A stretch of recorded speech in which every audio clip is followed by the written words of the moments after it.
And we are live. Welcome, guys. Welcome to this special edition where we're going to be reacting to Andrew Wilson versus Candace Owens, going over the assassination of Charlie Kirk. I've got Rolo Tomassi with me. We've been talking about this for a while. We're going to start by playing the intro. We're going to get into it as quickly as we can. After a few minutes, we'll jump back in here and I'll describe like what I thought. Rolo and I both watched the entire debate. Rolo watched it live because Rolo's old enough to get up at 6 o'clock in the morning to watch this. Hey, man, I have greyhounds. I'm up at 5, man. Let me say one thing. I hit up Adam Sosnick when I heard this. It came on at 8 o'clock in the morning Pacific. Yeah, you remember all those great presidential debates at 8 a.m.? Mm-hmm. What is Lincoln Douglas? Is this like the 1860s? What is this? Why was this debate so freaking early? Anyway, we're going to get into that, and we'll let you guys decide for yourself, and this should be a really, really fun time. Okay, so we're officially live.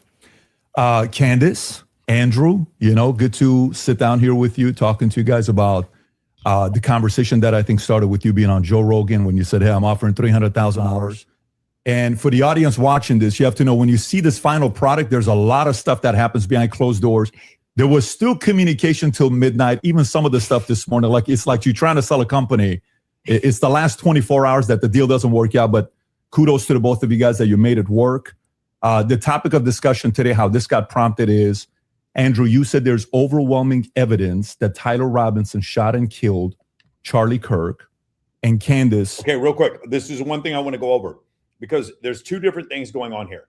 Andrew Wilson is trying to have a debate and Candace Owens got offered $300,000. I want to make sure this is very clear that we understand this. Because you're going to see this whole time. They are not speaking the same language. So Andrew Wilson, this is his strong suit. He likes to get into Socratic debate. He likes to provide suppositions, evidence, and then he tries to basically, you can't just say, I feel like something's true. That's not how debate works. Candace is like, you're going to see a lot of Candace being like, well, I'm just asking a question, So I want to say this off the rip. While I did appreciate this production, this was an attempt where one person was trying to debate and the other person was just, basically got offered $300,000. That's what I'm saying. Your position was he's a patsy. Tyler Robinson is a patsy. So, of course, we'll talk about now, PBD's already misstated it. Her position was not that he was a patsy. Her position was that she's asking questions. Now, you're going to see how this goes back and forward several times, because if you guys have watched her show, you're like, no, she very clearly said that she was a patsy. And then later on, well, you'll see. I'll let her talk and I'll let her use her own words. A lot of different things, but that's kind of how the whole thing got started. For the audience watching, I think this is truly for three different people. Number one is anybody out there that loves Charlie, respects Charlie. We're going to speed it up a little bit. His legacy, what he did. We have a lot of love and admiration for what he did. He changed the lives of many people, young men, young women. You worked with him for many years. You guys were friends. You've said a lot of good things about Charlie, respectful towards him. You guys may have disagreed on something, but we got a lot of respect for him. The second audience is the folks out there, you that's watching this. And so for you, you've been wanting something like this to take place. And kudos for Andrew for coming out and saying, hey, I want to have this conversation, and for Candace to accept it. So you have the ability to say, I agree, I disagree. There's this elephant in the room. Like, you had to offer $300,000. That is the craziest part of this whole thing. Like, I'm sorry. Like, Candace Owens should have agreed to this debate and then given the money back. This is, to me, that was the part that is still like, this is, I know she doesn't recognize this, and maybe, I don't know, maybe she needs the money, but this is going to be held over her head for the rest of her life.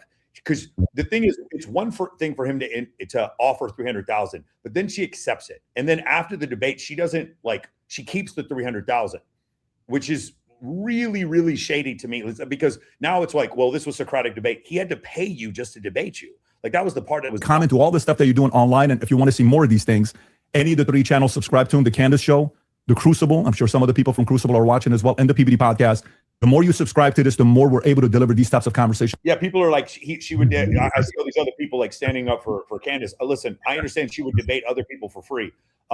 There's very few people who want to debate Andrew Wilson. I think I could on certain topics, but I don't think a lot of people want to debate Andrew because he puts a lot of work into his. There's some guys that are really good at it. I will admit Destiny is a really good debater, and I will admit Andrew Wilson is a really good debater. I will not tell you that Candace Owens is kind of like Austin Whitsitt. You guys don't know who Austin Whitsitt is unless you're a flat earther. Austin Whitsitt is like, he's the ultimate gish galop, very, very fast flat earther, bring forth a lot of different claims at the same time. You can't fact check all of them, go really, really quick. And she's on a roll when she's on her show in a debate format like this. This is not really a good spot for her. I'm not saying she won or lost yet. What I am saying, though, it was very clear to me from the beginning, Andrew wanted to debate. Candace wanted to sit there and create doubt, but that's not how debates work. There's a lot of about the 300,000. There's a lot of words going around on Twitter right now about the 300,000. One is that Andrew paid the 300,000 so that he could have access to a larger audience, which if you look at like Candace's channel is like 6.6 million. So she's got quite a bigger appeal than Andrew has, but Andrew's no slouch. So he's been on commercial TV. You know, he's definitely a come up in that respect, but $300,000 for Candace, if you know who she's married to, that's nothing. She should have given the money back because she doesn't really need that money, but she did take that money. And I think she's trying to take the money as a statement saying like, I won, so I'm taking the money and I'm going home. It's almost like a victory. It's triumph, right?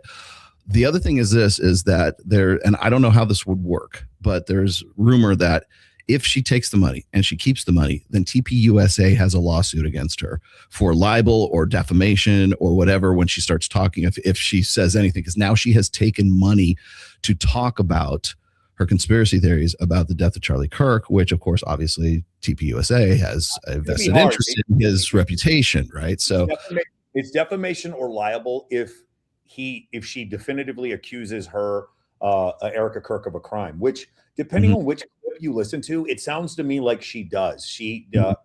I had someone hit me up the other day. It's like, yeah, but didn't Erica Kirk look weird? Who fucking cares? Is so ridiculous. Yeah. This is such an absurd argument to me. Like we're gonna get into this a little bit.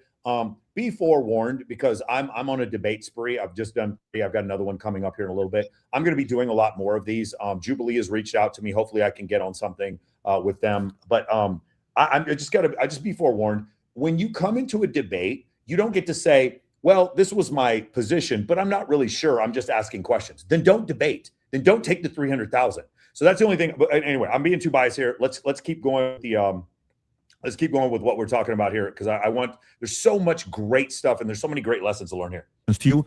And last but not least, it's about the two of you. My goal is to speak as little as possible. 99% of the time, it'll be you guys speaking, and the audience will be able to see it.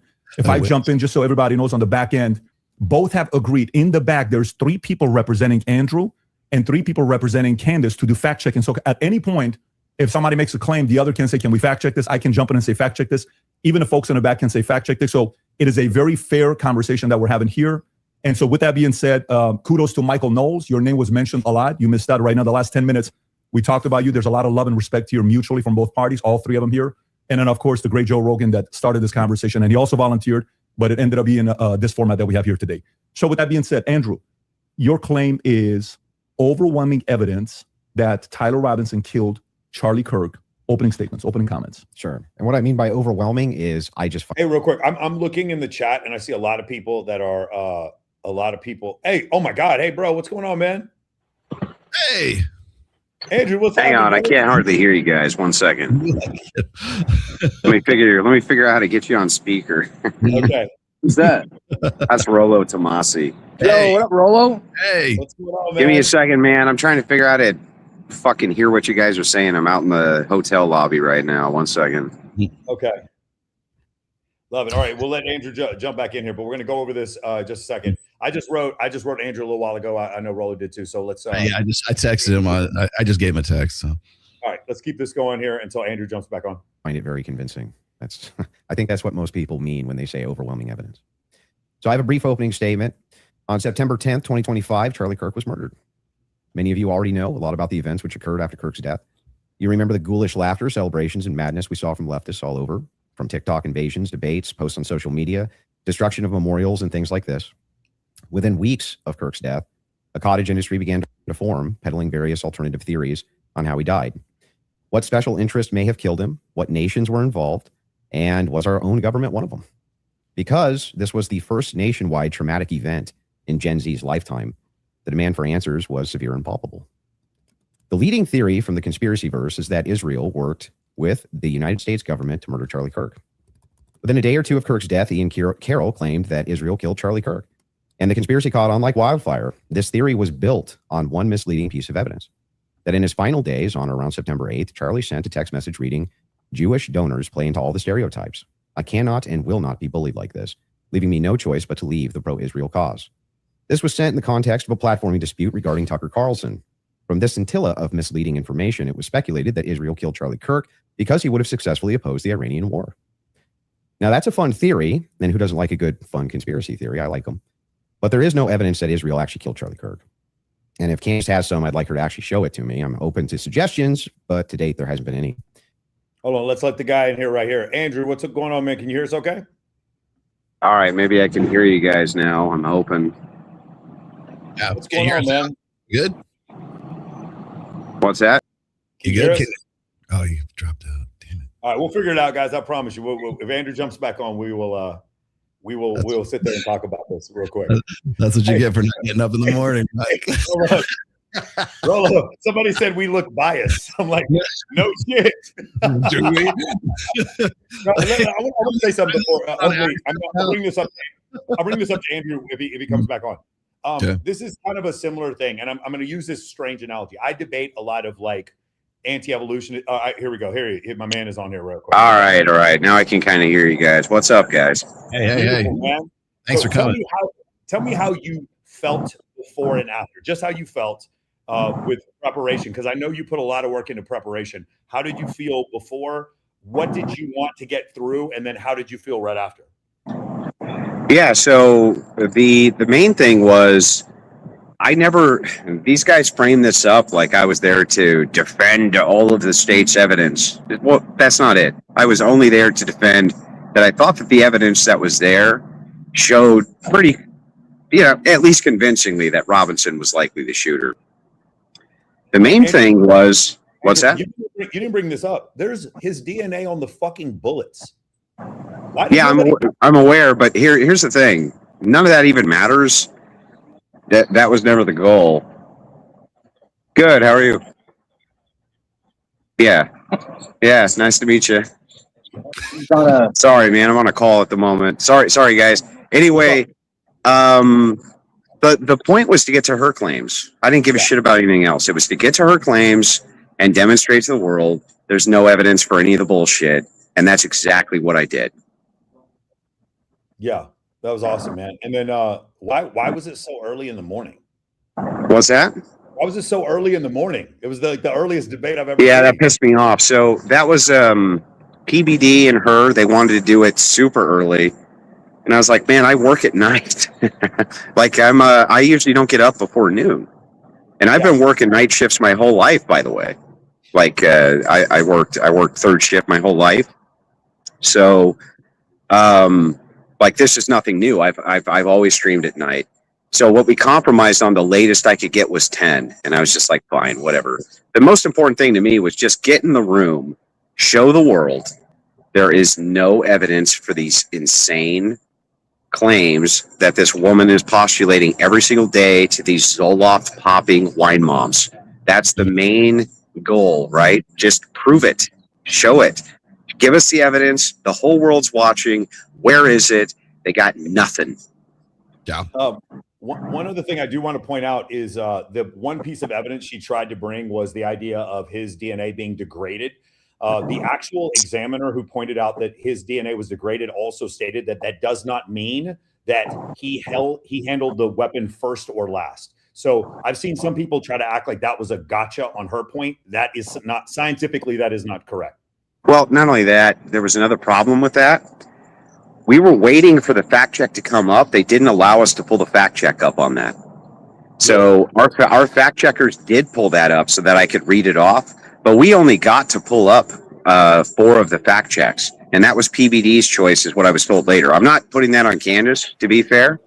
But it was PBD's choice to only pull up X amount of fact checks. But that was a fact check that we had requested be pulled up so that I could point this out on the DNA evidence. And it just never came. So we ended up moving off of that topic. But remember, That was her cross exam.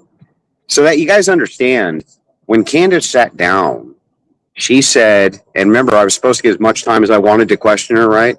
The first thing she said when she sat down is, "Come on, Candace, you can do this for 3.5 hours." And I was like, so that's all I'm going to get is 3.5 hours. So when her hour and a half was done, I was like, we're not doing this anymore. We're going right over to my claims, because otherwise I won't get any time. I just won't get any. Yeah. Was there anything that you'd probably want to clarify now, like a point where, because it felt like there was a lot of gish gallop where she was just going over one thing after another after another. Is there anything you look back and you're like, hey, I wish that I had clarified this, or it seemed like she was trying to make this point, but it was really misleading? The main thing that I would focus on was that my objective, and I only had one, was to demonstrate, and I demonstrated it well. This was probably the most viewed debate of this year, maybe the most viewed debate of the year, was that these lunatics, they have conjectured up a complete fantasy, and they not only know it's a fantasy, but they have none, zero, zilch evidence for any of it. And that's all that needed to be demonstrated. If you want to argue about the merits of the case with an attorney, go ahead. You want to argue about the trivialities? Go ahead. I don't care. I want to hear about if really there's an exploding microphone. Let's get into that. If really Israel killed Charlie Kirk along with France and the French Foreign Legion, let's hear it. Let's see some shit. Let's see it. Yeah. And what I got was a whole lot of concessions. Here's the thing that got me the most, fellas, and I'll give you the tidbit before my stream. The thing that actually made the debate in the second half more difficult for me was that I was not expecting her to just concede everything. Concede everything, yes. She literally conceded everything, and I was like, I remember we went to the break, and I was like, where the hell do I even go from here? She conceded she had no evidence for anything. And she didn't know she was conceding it, which was hilarious, but she did concede it. One thing I did notice was that you did point out the claims that she made on her show were definitive. And then when she gets on the show and she's doing a debate with you, then all of a sudden she's just asking questions. I did notice. Yeah, she ran away. Yeah, she ran away from almost every claim that she made, which is why we reinforced all of them with clips and demonstrated that, no, she makes these definitively. You ran away from all of them. And even massive news networks are now picking this up and showing that, hey, this chick had never had anything. She had the steakhouse thing was hilarious. Like the steakhouse receipt was hilarious. She just never had anything. Their only cope was that I had a brain fart right at the end on the, what was he charged with? But it was tangential. It was meaningless. Ultimately, my claim wasn't that I was an expert on the case, only that I was convinced by the evidence of the case. And I remember I rightly pointed out that she didn't know that Robinson himself had said he was in the surveillance. And she's supposedly the case expert. So if that's a got you, then she got you worse. But guys, my phone's about to die. I'm at 3%. I just wanted to call in. I love you guys over there. You got a great podcast. It's nice to see both of you, Rolo and Sartain. Mostly Rolo, not you, Sartain. You're scum. So anyway, you guys have a great night. You too, man. Brother, man. Talk to you soon, brother. Take care. See ya. That's great. I think it's funny. It's like in the aftermath of all of this. Now, I watched this in the morning while you were still, I don't know, sleeping or doing with 2 women or 10 women. I don't know. But I was actually doing my homework right when this was going. I was doing what I'm supposed to do. But I thought it was interesting that the two countries that are supposed to be involved in all of this are Israel and France. The 2 countries she has the most problems with. Yeah. It's not like Liechtenstein and Estonia or something like that. It's got to be those 2, because Macron and his wife have to be involved somehow too. And I'm just like, oh, how? I don't know. I do want to go over one thing. 26. Because one of the things I wanted to do, I wish I could have been a fact checker there. One of the other things that Andrew brought up briefly. In the U.S. military, when we fire, a lot of times when we test weapons, we fire at berms. We use what's called frangible ammo, and this is ammo that can disintegrate. Now, this ammo is hard to get sometimes, but it can disintegrate. There's also different types of ammo that can disintegrate. Candace's claim, which was specious, this idea that because of the velocity of the weapon, therefore there's no way it would have hit the chicken bones, as she said, of his neck and his spine and his clavicle. His scapula. In that case, and part of his spine was missing, that they said in the autopsy afterwards. That is actually, I looked it up. About 1 in 5 shooting cases with rifle rounds, the actual round is not identifiable. So one of the cases that you see a lot of these people say they were not able to match the round to the weapon.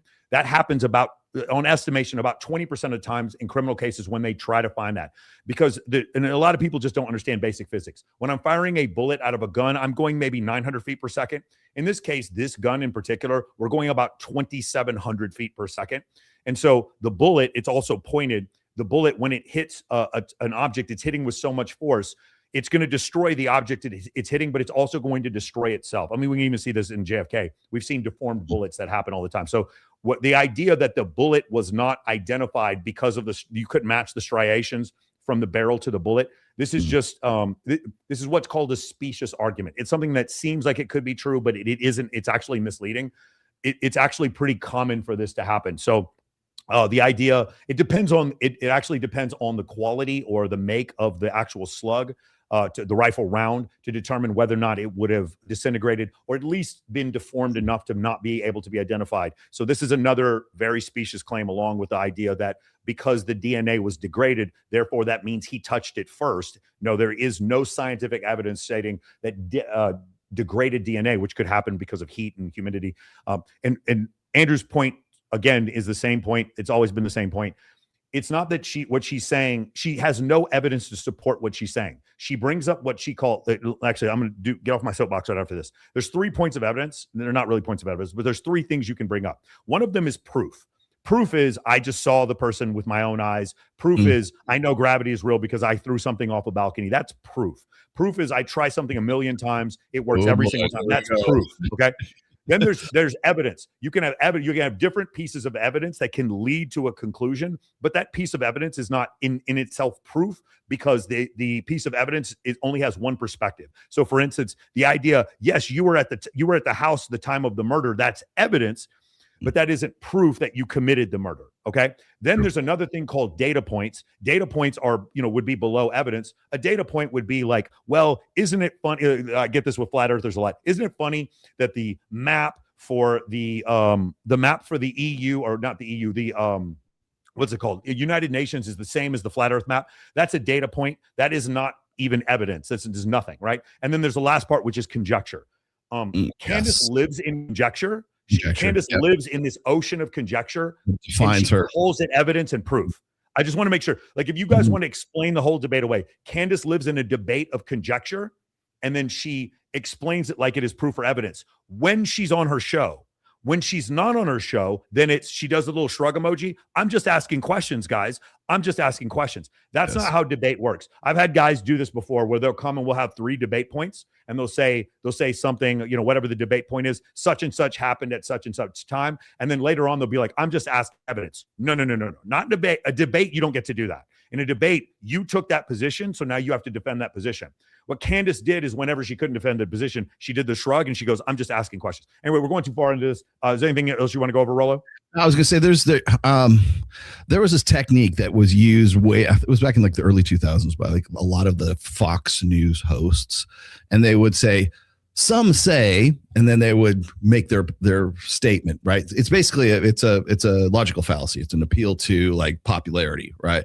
And I see a lot of quote unquote debaters using exactly that same thing. Now it's just saying, now it's like what we were saying just more. I'm just making an argument here. I'm just saying something, right? With the shoulder shrug. It's the same principle. It's literally a logical fallacy. People don't know that they're doing it because so many people do it so often.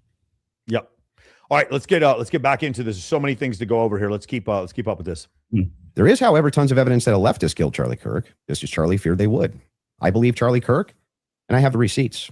No, I didn't have a dream where he came to me and told me that the left killed him.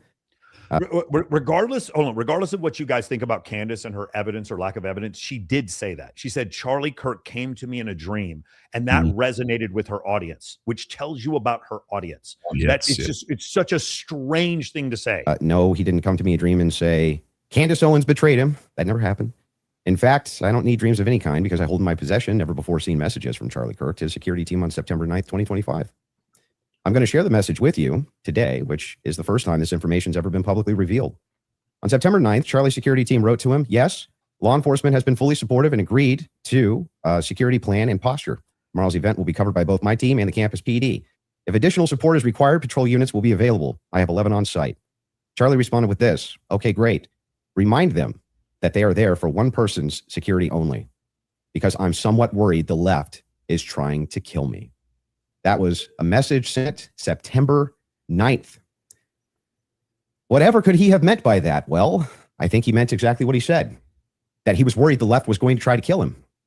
Now, we'll discuss this more later on in the debate, and maybe I have more never before seen evidence that exposes just how wrong and, in my opinion, idiotic many of these conspiracy theories have been. But that's what happens when you rely on what's called the evidence of the gaps. In other words, they don't have evidence, they seem to just make up evidence. And what did they make up? Well, in my opinion, kind of whatever lined the pockets. And I think it's ghoulish to profit off of the death of a good man. But we came here today to debate, and so let's get to it. The debate topic today is 1, my belief that there's overwhelming evidence that Tyler Robinson killed Charlie Kirk, and 2, Candace's belief that there's overwhelming evidence that Tyler Robinson was a patsy and didn't kill Charlie Kirk. In sum, the audience is going to decide who has more evidence supporting their theory. My theory is that the state is correct that Tyler Robinson is the killer, at least based on evidence so far, and Candace's theory that Tyler Robinson is not the killer and he's a patsy set up by the feds. One other thing I want to go over this because in case Rolo, a lot of people might not be aware of this. So Tyler Robinson was in a relationship with a boy who was transitioning from being a biological male to a trans female. Without getting us in too much trouble, that was kind of enough for me. Like I just don't understand why that is like. We're like, well, that's not really motive. It was so crazy hearing Candace say that's not really motive. Like, if you read the text messages, it was very clear that he did not like Charlie Kirk because of the fact that Charlie Kirk, like, in fact, I want to say this. I'm not saying that all trans people, LGBT people are assassins. That's not what I'm saying. What I'm saying is, if you are a trans or LGBT person and you're angry at people who are anti-trans or anti-LGBT, who was the face of that movement when Charlie Kirk died? It was Charlie Kirk. Yes. So the idea that this isn't a motive is maddening to me. And I honestly, I swear to God, if Candace Owens had some way to blame the Jews and the gays at the same time, she would have figured out a way to do it. But she could only pick one, and so that's essentially what she did. Like, if you read the messages, I just don't understand the idea that a kid who was, I'm sorry, I'm just going to call him a homosexual. He was in love with another man, biological man. And then that person was trans. And then you're trying to tell me that's, I'm not shaming him for that, but you're saying that's not the motivation for him to do this. That is wild to me. That is wild to me that you think that this is so confusing. I don't understand. Well, what gets me is there have been, since the death of Charlie Kirk, since the assassination of Charlie Kirk, the murder of Charlie Kirk, there have been at least, by my memory, I don't know if there might be 4, but I can think of at least 3 mass shooting events that have been perpetrated by a militant faction of transgender individuals, right? And the reason I say that is because, as you know, I'm pretty sensitive to people wanting to sort of wipe off mass shooting events on incels, and how much. And you and I have done show after show about this, how it's really, incels are not, potentially violent people, but apparently the people that, or the faction or whatever, the part of society that they should have been doing research on, apparently appears to be transgender individuals, right? And so is it so much of a stretch to think that the guy who was involved with a transgender boyfriend, girl, I don't even know what to call it, right? Would have done something like this as a part of being part of that group. Now again, that's conjecture. I'm not saying that's how things. Yeah, exactly. It's conjecture. Why is it so hard to believe? That's my point. couldn't be exactly it. Right. We still have, but every time there is a trans shooter, everybody goes, "Oh, of course." Right? Yeah. But, so here's my point. But you think it's the Jews or the French or whoever Candace says it is, just out of hand. I think it's a massive. Yeah, I think it's a massive leap to say because they're LBGT, then they're a shooter. That is not what I'm saying. What I'm saying is there's a militant faction to that. I think even that's a bridge too far. Rolo, even I think that's a bridge too far. Here's the thing you can defend. What you can say is if this person who was a supporter of LGBT was angry at anti-LGBT individuals, Charlie Kirk is the Osama bin Laden of that. That was my point. At that point in time, I'm not saying he was even really that hateful towards trans people. It's just that his clips where he was debunking trans ideology went more viral than anyone else's clips at the time of his death. I don't think anybody would dispute that. He was, as far as dunking on people at college campuses going back and forward, and you see Myron's doing a little bit of this now. As far as that's concerned, Myron was the leader in the clubhouse at the point of his death. He was the leader in the clubhouse in that. So what I'm saying is, if that was a possible motive to choose, then it makes more sense that this person who was kind of like, again, the Osama bin Laden of the anti-trans community, he's there, he's in front of you, you're in Utah, he's in Utah. That's the point. This idea of what I said, I'm not saying this proves he's guilty. What I'm saying is the idea that what I just stated is so out of bounds. It's like talking about aliens or something. No, a gay man who had a trans boyfriend, didn't like Charlie Kirk and shot him is not like, it's not some ridiculous stretch of the imagination. It really isn't. Now, if you want to say, well, Israel assassinating him isn't either. I don't know. I don't know what that benefits Israel. I'm just going to be honest with you. I really don't know how that benefits it. I know some people are going to be like, you're a patsy, Mike. No. I question whether or not Israel should be in Gaza right now. I do. I question whether or not some of the military actions we've taken in this country in the last 30 years, I question the motivations of them. I'm not that guy. Don't come after me for that. What I am saying, though, in this particular case, I don't know how killing Charlie Kirk, because of all the issues, there's so many other guys. Why not go after Tucker Carlson? Why is he still alive? You know what I'm saying? Like, there's a bunch of other guys. Well, like, do you understand? It's not that hard. You see people literally going up and shoving Nick Fuentes. You really think that it's like Charlie Kirk? If it's anti-trans, I'm putting Charlie Kirk. He's like up here. He's first team All-American. If it's anti-Israel, Charlie Kirk is like not. Do you understand what I'm saying? He's not. He might be an above replacement level player, but he's not an all pro. Does that guys with bigger targets on them than Charlie Kirk? With bigger targets on their back. If you're anti-Israel, I'm not trying to get into this conversation, but if you're anti-Israel, there's other people besides Charlie Kirk to go after that are more that you could get after before Charlie Kirk. If you're anti-trans, Charlie Kirk is. He's the Tiger Woods leading, every single tournament. He's first in the clubhouse every time. So that's why I'm saying I'm not telling you that this is 100% the reason why this happened. What I'm saying is the idea that motivation is so crazy to you. What are you watching? Where have you been in the last decade? Anyway, let's keep going. To be clear, this is not. And just to be clear, we're not going through the whole thing. We're just going to go through the intro for both. Yeah. I've got some clips, and then we're going to go through the outro. That's it. It should not take that long. Question of reasonable doubt.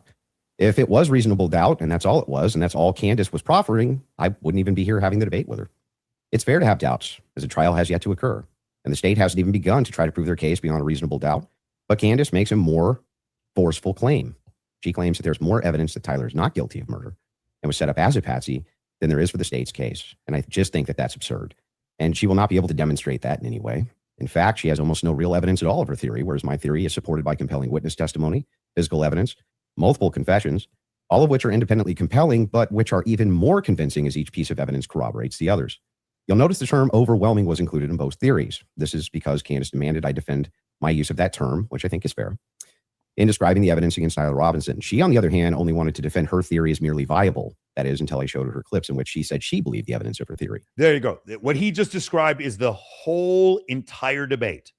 She claimed that, hey, what I was saying was viable. And then he showed her own clips where she's saying definitively that Erica Kirk is responsible for part of this.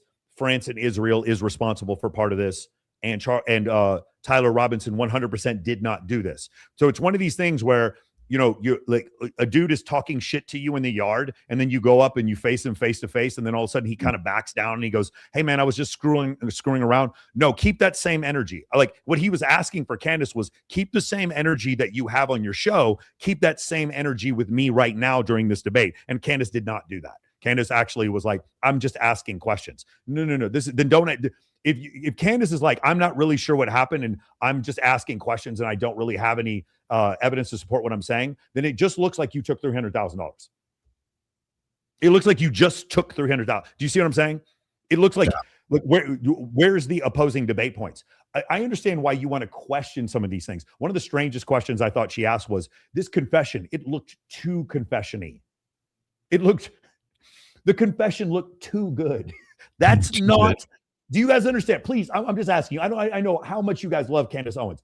The idea that the confession was too good or too convenient is not evidence. Look up the word, please. Like before this gets out of hand and you start losing your mind, the idea that a confession is too convenient or it's written too well is not evidence of anything. It is conjecture at best. And in this case, it isn't even really conjecture. It's just her conjecture. It's her opinion. It isn't even a data point. It's just her conjecture. That's all it is. And for those of you who are like, well, she said it, so I'm convinced. You have the right to be convinced. In fact, Rolo and I are not saying you shouldn't be convinced. Be convinced of whatever you want.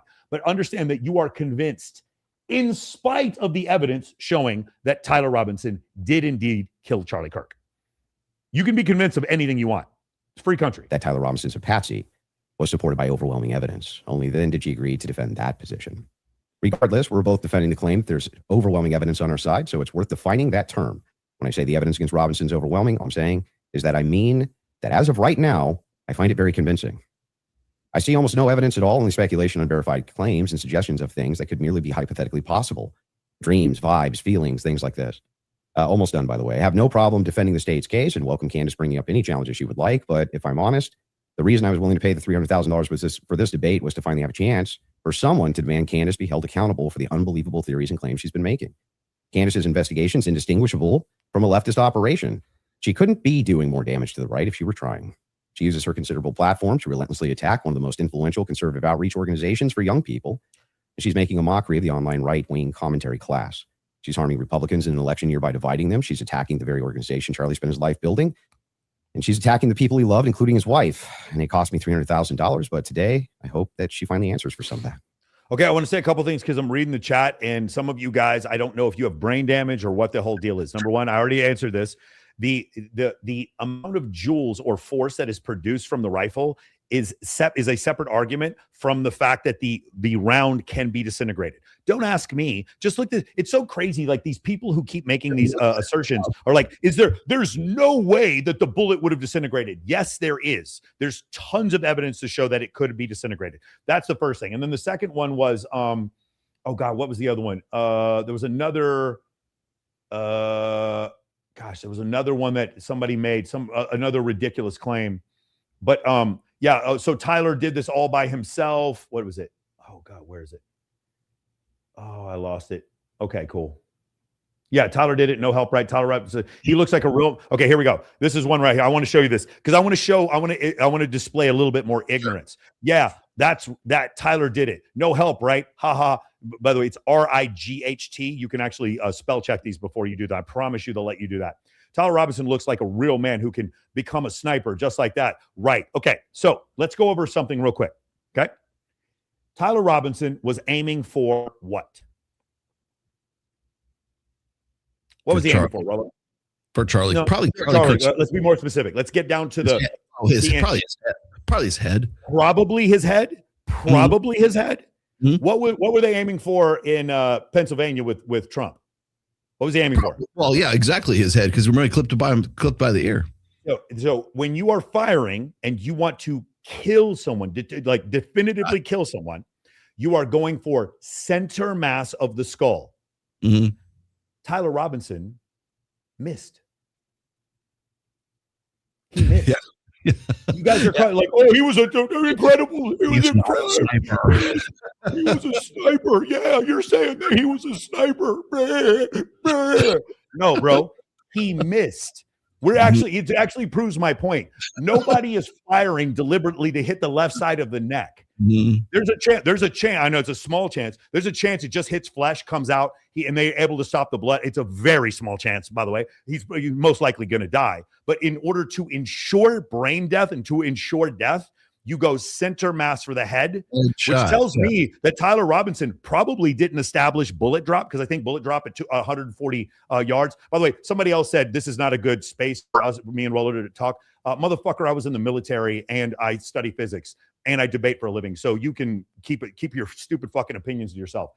The bullet drop would have been 5 inches at that not 5 inches. I have to go back and look exactly how many inches, but there would have been a bullet drop. So he aims here and he hits here. He missed. I'm getting here so you guys can hear me say it again. He missed. Put the glasses on. He's a sniper. You're trying to say he's a sniper. He missed, bitch. He missed.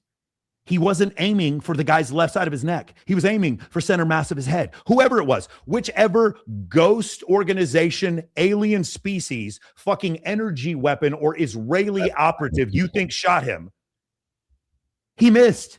There's no one is going to tell you. I don't care if it's Robert O'Neill, whoever is going to tell you that it was deliberate to shoot him on the left side. Why? Okay, ready? You know what else you can do? Shoot him through the middle of the neck. Get the trachea, get the spinal column. That's about 99% chance of death, but he shot him off to the side because he missed. Because he missed.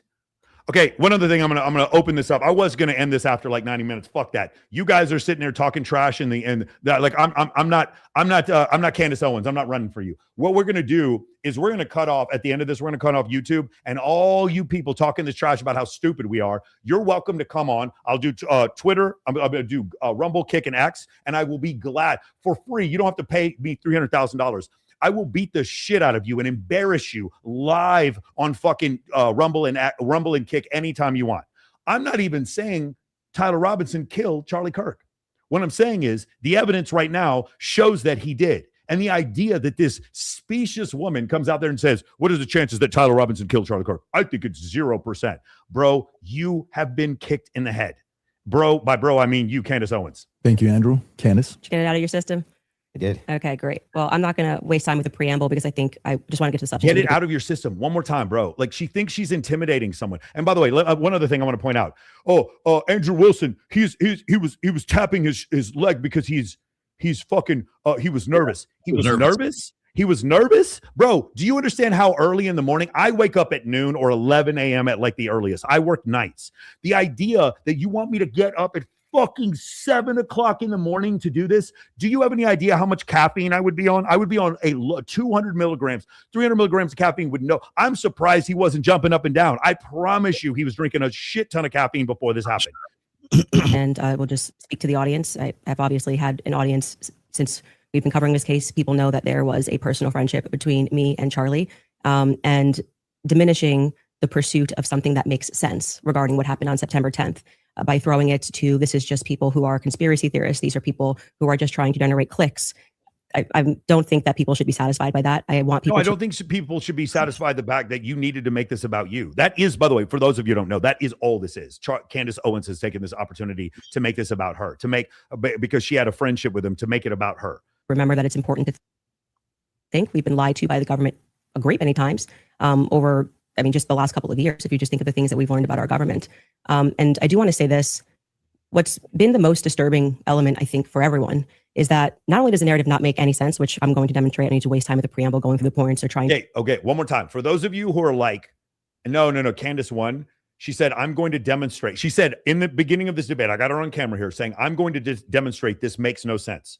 Whatever you want to say about what she said previously on her show, during this debate, she did not meet that burden. She did not in any way make the whole thing not make sense. Her pieces of evidence were that might not have been him on camera. The DNA was degraded, but it was still his DNA. Those are the pieces of evidence. Well, the confession looked too convincing. That's what she considered.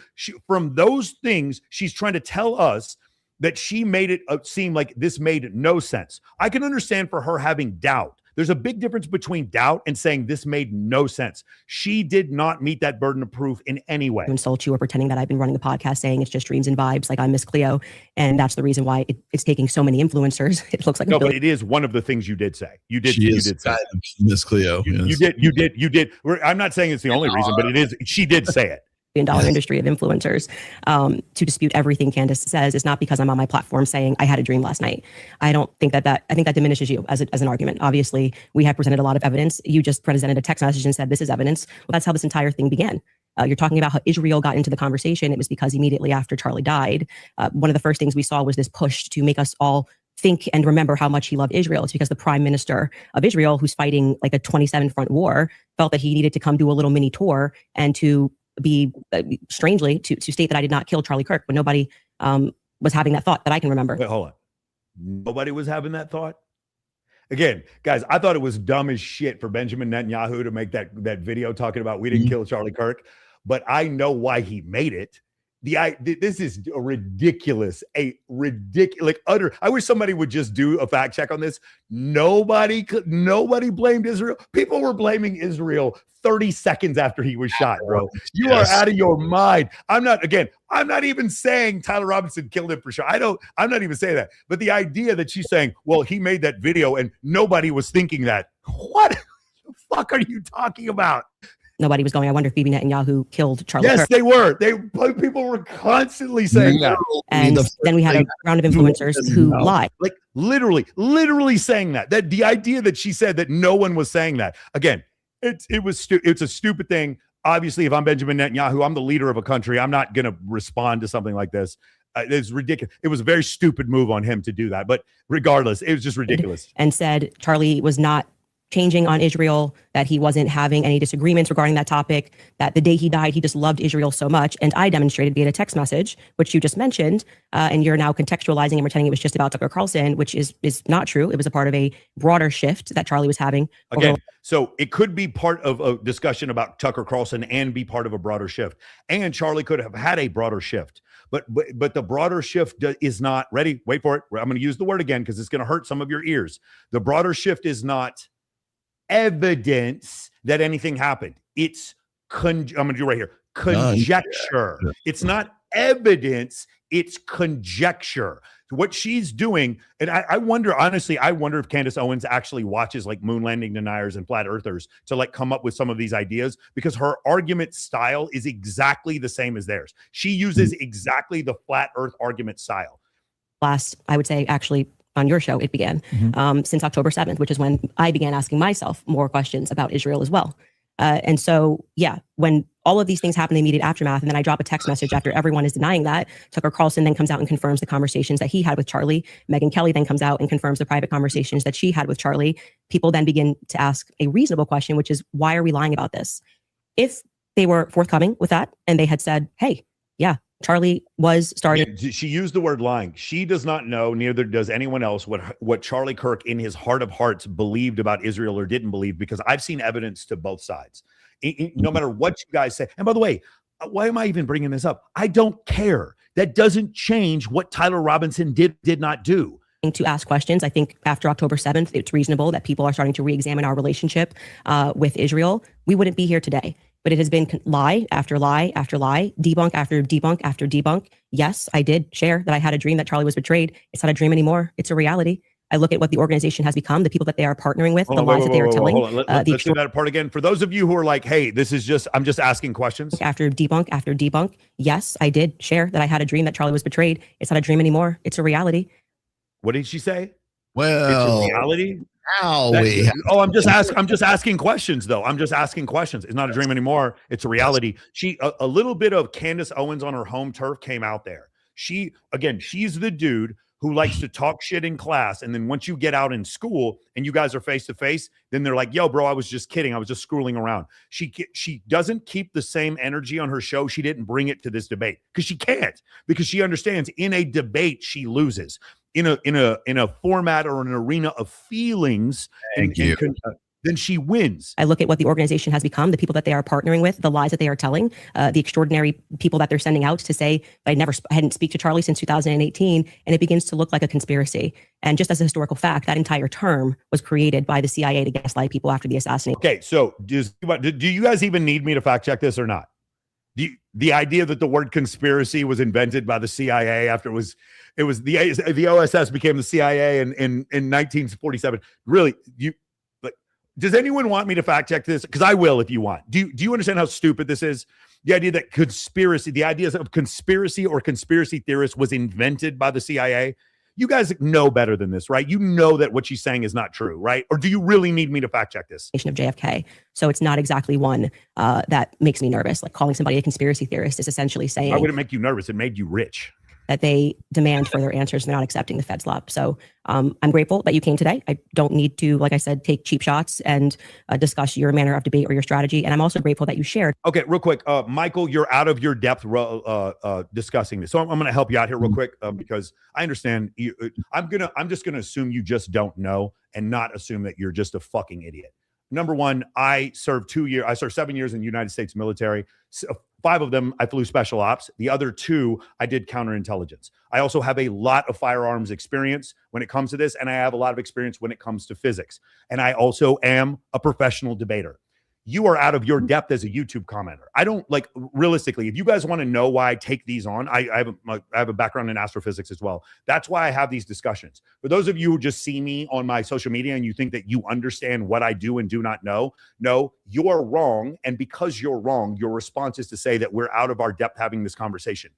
Well, I'm going to give you an opportunity. After this, I'm going to put the link in the chat for StreamYard, and you guys can come on and you can embarrass me and let me know how out of my depth I am. Or you can just keep making YouTube comments like you're going to keep making and not show up at all because that's what you've been doing your whole life. That's why you're a failure in life, because that's all you can do is make YouTube comments. So continue to make them or come on and have a debate with me. Anyone who has heard me talk about, I have an essay. I just put the link in the chat here just a moment ago. I have an essay. You can read it for free. It's on my Substack, but it's a free article. But it's called The Death of Debate. And the reason why I wrote that is because when I see things that are quote unquote fucking debates right now, they're not fucking debates. Yes. This is something else. This is like, okay, if you can tell me, like, if you think I am out of my depth, like Mike can vouch for himself. If you think I'm out of my depth, then please tell me the difference between classical debate, modern debate, and postmodern debate, and then where the fuck we are right now, because it's none of those 3. Yes. When we disagree with you, then we're out of our depth. That's essentially what's going on. One more time, I said this before. I'm college educated. I took logic classes. I was not on a debate team, but I did take formal debate. I know the difference between logical fallacies and all the shit. I know forms of debate. That's one of the reasons why I have talked. Literally, I've had this conversation at Roll and Smoke fucking barbecue with Andrew saying, look, what we're doing is debate right now. Because I was talking to him about his word war debate. Like it's like professional wrestling. You know, they have somebody walk in and they're like, yeah, it's the Undertaker. Right? I'm like, that's not debate. And what they're doing here is not debate. You know what they're doing? Yes. You're a liar. No, you're a liar. No, you're a liar. No. One person is trying to debate. I disagree. I think Andrew was trying to debate. Yeah, well, I think he was definitely trying to stick to the facts. He's trying to stick to evidentiary stuff because I think he knew that that's how he was going to come out of this on top, and I believe that he did. But the thing is for the most part, I mean, when you see Andrew on whatever podcast and he's debating feminists, that's a whole different Andrew than the guy that's in this. That's you're sitting there with PBD in them, right? It is the way that debate has sort of degraded into what it's like it's professional wrestling right now. It's really a team sport, and that's kind of the point I wanted to make in all of this is like at the end of the day, at the end of this whole thing, it's not even like if you're on team Candace won. If you're on team Andrew won, right? But you know what? Guess what? I'm not Jewish, and I know that Mike's not Jewish, but guess what? Now we're both Jewish. because we happen to say Candace is wrong about these particular things. That's all this fucking thing is by the way, you on team Jew or are you on team not Jew? I don't even know what either team of those teams are. But you think about the divide that's going on between the conservative side of things right now. Trust me, divide and conquer. That's exactly what is happening right now. They want you split, especially in an election where we're in a midterm election year right now. They want the right wing split, and guess what? They win. We just did it right now. Yeah. Here we go. A couple of things. The people who are calling us biased. Number one, I want to point this out. I just said at the beginning, I think that Andrew Wilson's a great debater. I also think that Destiny is a great debater. I was watching some old Joe Biden before he, lost his mind. Some early Joe Biden stuff. He was actually really, really good at debate. People don't have to agree with me for me to think that they're good at debate. That is not a bias I have. Where I have a bias is when we're in a situation and all of a sudden, so debate is not about emotion. Debate is about actually having, debate is actually bringing up facts. The problem is with debate is when you bring up conjecture and then you mistake conjecture for facts or proof or evidence when it's just conjecture. And that's the part I keep pointing out here. Because I'm saying things you don't agree with, then your response is to try to tell me that I don't know what I'm talking about. That's fine. You have that opinion. But here's the thing. I don't want to argue with your opinion. I want you to come on live so I can curb stomp you. That's essentially what I want to do.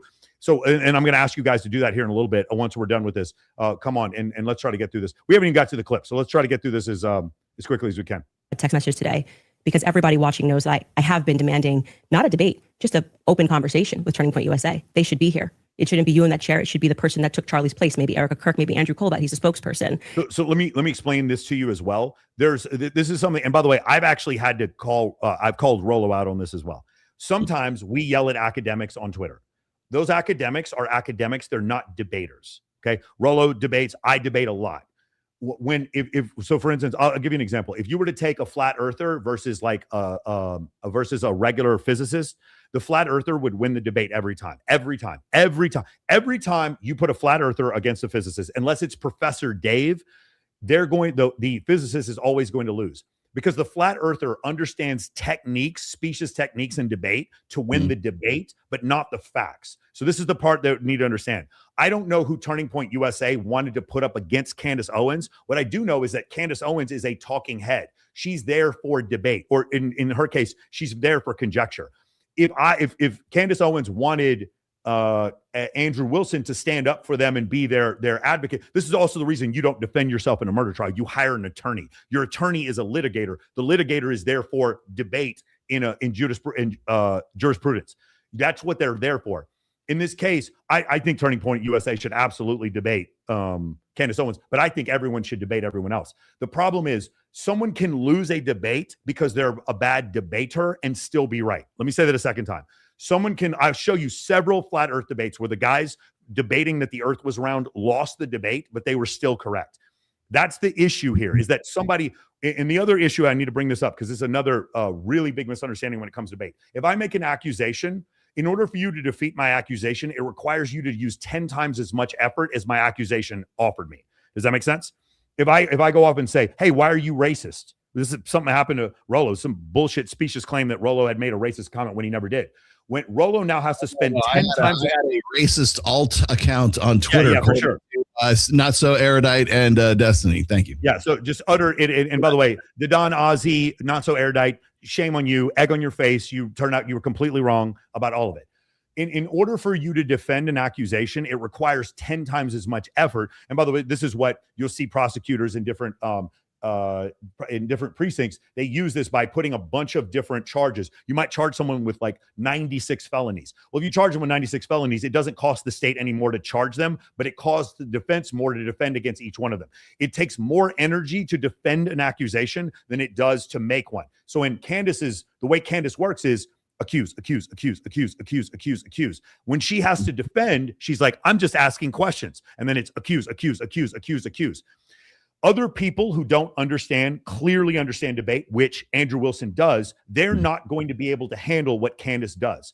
Andrew does this for a living, so he was able to do this and knew full well that put into this situation, he would make Candace look bad. And he did. He made Candace look very bad today. I know some of you are in Living and Cope, but Candace provided nothing to prove in the slightest whatsoever that Tyler Robinson could never have done it.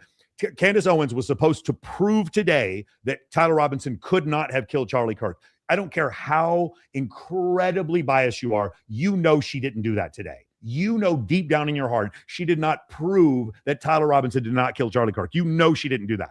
Had nothing. And you might say, well, Andrew Wilson didn't prove that he did. Andrew Wilson wasn't trying to prove that he did. Andrew Wilson was saying that the preponderance of evidence showed this, and she said there was a 0% chance that Tyler Robinson killed Charlie Kirk. And of course, there's no way, even Candace Owens, when she goes to her maker and talks to God someday, she even knows she was lying there. She knows it's not a 0% chance. But it helps her with her case, and it helps her make money with Super Chat. She has a massive following, and this is where she kind of got that following. She's sort of taken up the mantle for Alex Jones, and that's where she's gotten all this going. And rather than doing that, they sent us another influencer. So let's see how it goes. Just insulting her. Like again, Andrew Wilson is a better debater than you, Candace. For you to call him an influencer, what does that make you? Candace, if Andrew Wilson is an influencer, what does that make you? What government agency do you work for? Which PhD you have? For you to call Andrew Wilson an influencer, what does that make you, Candace? Out of curiosity, are you between 0 to 100? What is the likelihood that you think Tyler Robinson shot Charlie Kirk and killed him? Based on the evidence right now, I don't know. I'd say 75, 85%. Candace? 0%. 0%. I'm at 0. So with what we've seen in terms of the evidence, I'm at 0%. So not only okay, that is hubris and arrogance. You guys know that isn't true. You know she doesn't believe it's 0%. Okay, it's ridiculous. Let's go to let's get to some of these clips. Actually, before we get to the clips, we have a ton of super chats. Holy shit, guys. Thank you so much. We're at 939 people watching on all the platforms. That doesn't count Kick and Rumble. Thank you guys all for watching. This is crazy. This is most people I think we've ever had on here. GOAT Trophy. Thank you so much. I appreciate that. Let's go. Feels like the community for boxing match. I appreciate that. Hey, shout out on the 25th of September, I am going to be the ring announcer for Tough Enough here in Las Vegas. If you guys want to come out and check that out, come say hi. You guys know one of the things I've always wanted to do in my life is be a ring announcer. I've gotten a chance to do it 3 or 4 times. And finally, Tough Enough is hired me to do it. So I'm super excited. If you guys want to come out there, September 25th, I'm going to be doing that. Is that MMA? What is Tough Enough? It's MMA. And then the next one is thank you, Andrew, Rolo, Michael, for covering the debate. And here is some love and money for defending CK's legacy. God bless. Both sides think they're defending his legacy. Isn't it funny? Here we go. Andrew and Andis and Candrew won. Andis and Candrew won. Well, that was worth $1.99. I appreciate that. Yeah, all right. Yeah. Candace proves she can run that sick ducker. Andrew proved that he can establish dominance with a feral animal. That's pretty funny. Next one here. Malcolm's razor. No, it's Occam's razor. Occam was by the way, William of Ockham was a 5th century Franciscan monk who came. He was a Franciscan monk who came up with this idea. I don't know how I know that since I'm out of my depth when it comes to debate. Malcolm's razor. No, seems pretty clear what happened, right? He was shot by a man who was brainwashed, essentially. I'm not. What I'm saying is, I'm not saying that's proof. I am saying the idea that a gay man who was in love and said he wanted to protect his trans boyfriend shooting Charlie Kirk is not that ridiculous to believe. That's all I'm saying. Okay. Next one. Anyone who says the bullet couldn't disintegrate has clearly never been hunting. Thank you, Rational Redneck. This is one of the most stupid arguments I've heard. You just don't understand. And the problem that she had is that she's arguing against a gunsmith. I know a lot about firearms. Andrew knows way more than I know. And Andrew, Andrew did a lot of it after the military. So Andrew definitely knows what he's talking about when it comes to this. Next one here. Sartain is right about the shot. Anyone who knows what a soft tip ammo is designed to do understands. Rolo knows. I'm Andrew's biggest fan, but objectively, Candace had nothing today. Good review, fellas. Thank you so much. That's Rachel Wilson. Yo, shout out to Rachel Wilson. There you go. Yo, Rachel I have not got a chance to meet Rachel. She seems like a wonderful person. She's actually commented on some of my stuff. I can't wait to meet Rachel Wilson. She seems like an awesome person. Rachel, I will take you and Andrew to Big B's Barbecue when you guys come here to Las Vegas. It's Texas barbecue. It's incredible. Yeah. And then the next day we can go to Roland Smoke Barbecue. Okay. Yes. Thank you so much, Rachel. Rachel's very, very kind of you. Next one right here. Angry Casper. But did you play Tarkov? I don't know what that is. Got you. Okay. Next one here. Candace, one. Dilly would very much enjoy if you stayed at the end and jumped on with us, where we could just do a little one-on-one debate, and then we could, you could, if you're open to being embarrassed on Rumble, let's do that. Man, 49 net, bro. Thank you so much, Gabrielle. Shout out to Gabrielle. Gabrielle was just with me a couple hours ago. Mike and Rolo take a lot of time to gather the facts and data points. Always grateful to watch the streams and learn something. Thank you, Gabrielle. Gabrielle was with us at Palm Tree Day Club earlier today. And then last one here. The artards in the chat are coping hard. Sorry, simps. Candace farts still stick. My ass. Okay, cool. Okay, cool. That was 12. I'm sure we're gonna get to several more. Let's get to these. And I'll explain to you guys real quick. While we were doing this, I went and found. I had Hermes' agent go through and find the most viral clips on X of this debate, and we're gonna react to like 10 of them, and then at the very end we'll go over the closing arguments, and then we can discuss this. Then we're gonna drop off, and I'll give you guys an opportunity to come debate me and Rolo if you want on Rumble and Kick. I have a feeling I might not even get one or two people. I think there's a lot of that big tough energy right now, but I think when we get to the opportunity of you guys actually having to come and show your face on YouTube, I have a feeling we might not get that many people calling us stupid or saying that we're out of our depth. I have a feeling. I just have you know what? Charlie came to me in a dream and he told me that. He told me you guys weren't going to come and debate me. That's what Charlie told me. Got it? Okay, let's get it going. Give me 1 second. And go. Do the counter. You can the Yeah. question. You're just not following it enough. It seems pretty like if you're going to engage and you're going to say the evidence is overwhelming that Tyler Robinson is guilty, I just think that you should. Like, right. Can you tell me one? Then let's do the counter. You can really, this is a great gotcha. No. You just got to ask me, play clips out of context, put me in the hot seat. So please just answer the question. This is fair. Name all 7 since you've been following the case. Okay, sure. You name one. Yeah, you named all 7. I'm happy to do that, but can you name one? I think he's been charged with murder. That's actually incorrect. Okay, great. Now name all 7. He doesn't even. This is like name all 7. And I can you name all 7? I can. Then do it. Sure, you don't have to do it. No, do it. I'll count them. Go ahead. You don't have to put your fingers up. Okay. So the issue with Candace is that Candace is kind of a bully. And by the way, Andrew Wilson is definitely a bully as well. The problem is Candace is used to bullying other people because of how big her following is. Well, she can't bully Andrew. She took his money. One more time, guys. There's a massive dynamic that you cannot ignore when you're looking at this room. He paid $300,000 to be in this room with her. And now she knows she can't run away, and she's getting bullied by someone who she's used to bulling other people. Name them. Yeah, sure. Name them. The first charge is aggravated murder because that's what carries a death sentence in the state of Utah. No, Next. that's not. That is literally not murder. Okay. And so just for people, I don't have to do it in a time limit. There's nothing going on. And just to explain to people the difference of why that really matters and shows that he doesn't actually care about this at all is because aggravated murder, it's narrowly defined and because it carries a death sentence. I'm going to answer the question. Okay. You're just going to recognize that your strategy of thinking that people are intimidated when you try to put a time constraint doesn't work. Yeah, one more time. This is her strategy. I've had people do this before to me where they use they call out their own strategy and say that I'm doing it.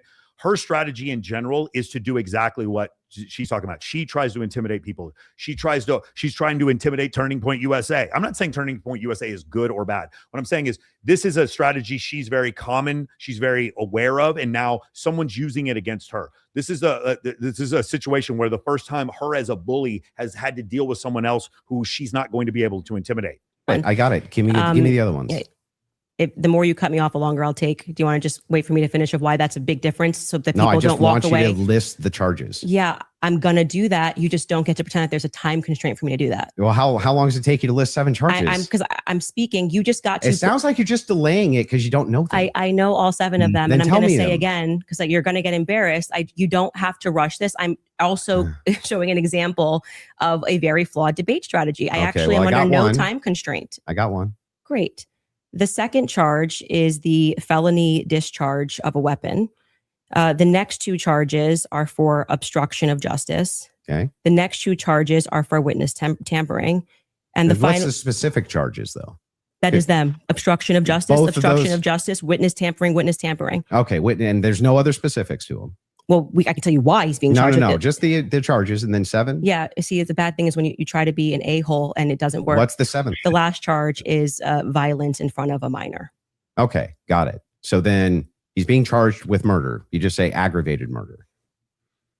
That's the distinction. You just want to. It's a massive. It's like you cannot Massive. say murder versus aggravated Massive murder. distinction. This gets to the entire crux of why him being up for the death sentence.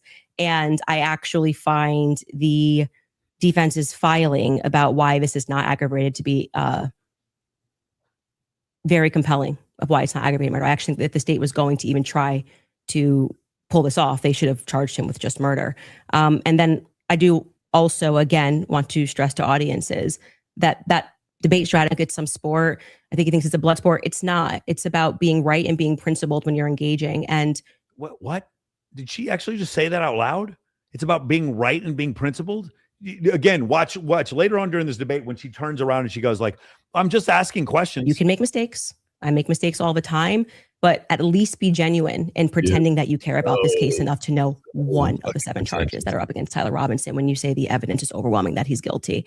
If you would like to move to final statements, I'm fine. I want to make sure Andrew has had the time that he has requested. I think your team would like to pull up the 7 charges that he just asked you about. If you guys want to pull that up just to confirm the 7 you went through. Can you guys zoom in a little bit? Aggravated murder, felony discharge of a firearm. All right, guys, let's spread it up a little bit. Obstruction of justice, which is counts 3 and 4, 5 and 6, tampering with a witness, and count 7 violent offense in the presence of a minor. Yeah. So 5, 6, tampering witness, 3rd-degree felony. Now, I did notice something. I just was curious about. I'm just wondering, when you pulled out your phone just before you asked that question, did somebody by chance text you that question? You can check my phone. I'm just curious. No, you can absolutely not. I have not had one communication with a single person, not even my producers who are in there this whole time we were here. You want to check my phone? I'm happy to do it because you're just going to get double embarrassed. Where's my phone? You want to see it? I'm just curious. Yeah. You can literally do that. Here you go. PBD. You're the moderator. Anyone was texted at all during this debate. All of this stuff about the violent charges or anything. Done. I'm looking through this. You give me permission. You have full permission to go through my phone. I don't need to cheat. So the last one. By the way, I actually don't care at all if either one of them knew all 7 charges, as long as you knew that there were 7 charges. There's certain times when I can't name all of the fucking moons of Saturn. It doesn't mean I don't know astronomy. I get it. Like, this doesn't make Tyler Robinson more or less guilty, but I think this was kind of like going at credibility. Nothing to do with it. It's just a compliment. Mm-hmm. I haven't even read my text messages. That's a compliment. He's reading them. You're okay. You'll give me permission. Yes. I'm just going to read 3 to 1132 because after that, I don't need to read it.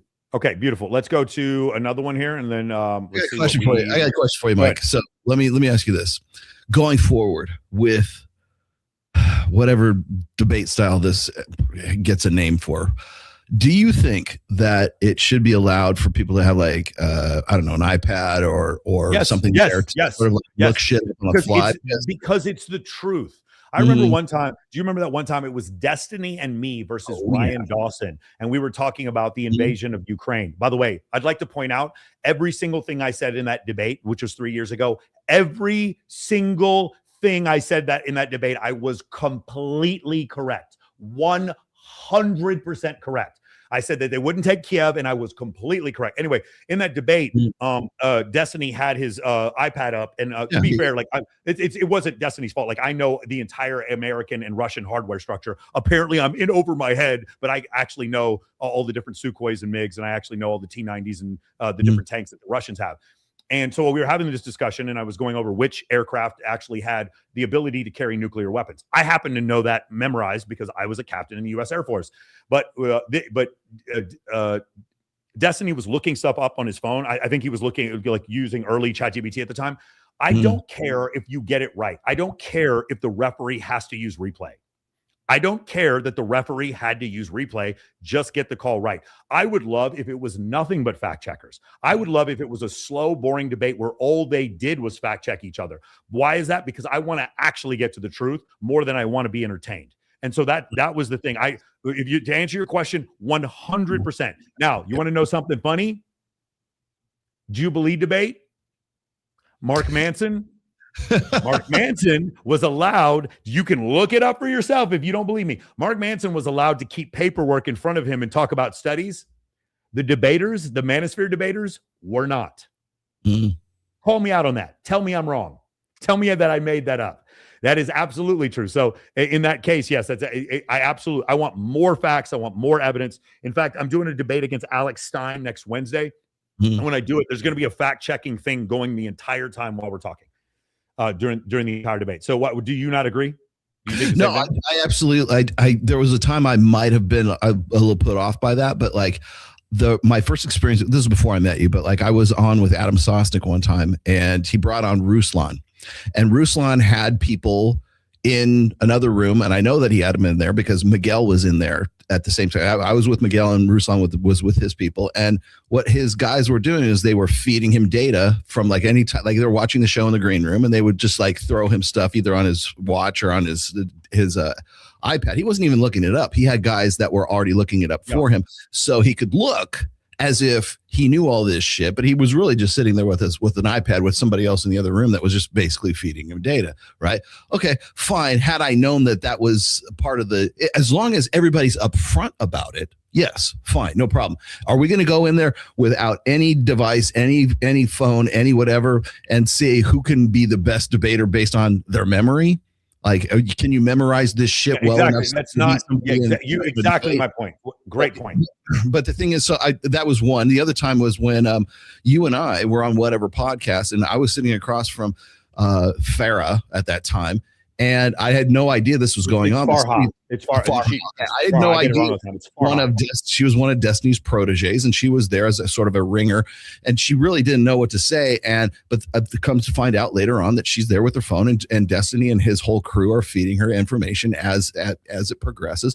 I had no idea. No problem with that. No problem with it now. But the thing is I didn't know that would like I can do that too. Okay, fine. I would have brought my iPad if that was the case.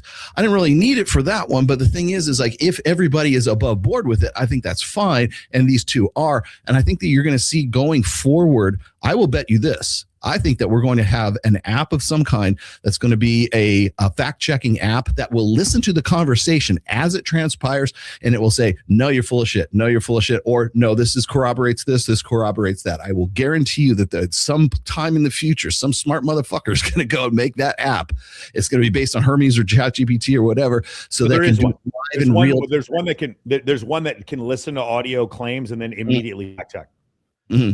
By the way, we can also do this at the end. I'm going to show you guys a couple things I want to go over real quick because I know a lot of my audience is really heavy into AI, and we talk about AI a lot on my show. Mm-hmm. Number one, for me to find these clips, I used Hermes Agent with ChatGPT 5.6 Soul. I had it run a cron job as soon as the transcript was available on the live stream, and that took about 3 hours after the live stream was done. Rolo wasn't able to do that because he woke up at 5 o'clock in the fucking morning to watch this thing live, which is still morning.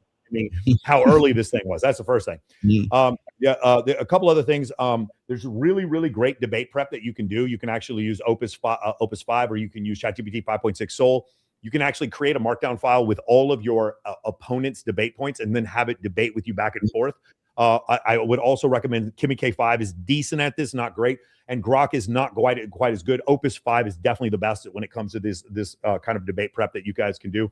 So I would recommend you guys learn how to do that. And also ChatGPT 5.6 has a new thing called ChatGPT Image 2, which actually created the thumbnail for this episode. And it's better than the thumbnail that PBD used. It is. Go check for yourself. It definitely is. It took me a little while to do that, but you can actually do it yourself and design thumbnail qualities to keep that going. Because I have a degree in art and therefore I'm not out of my depth. Yes.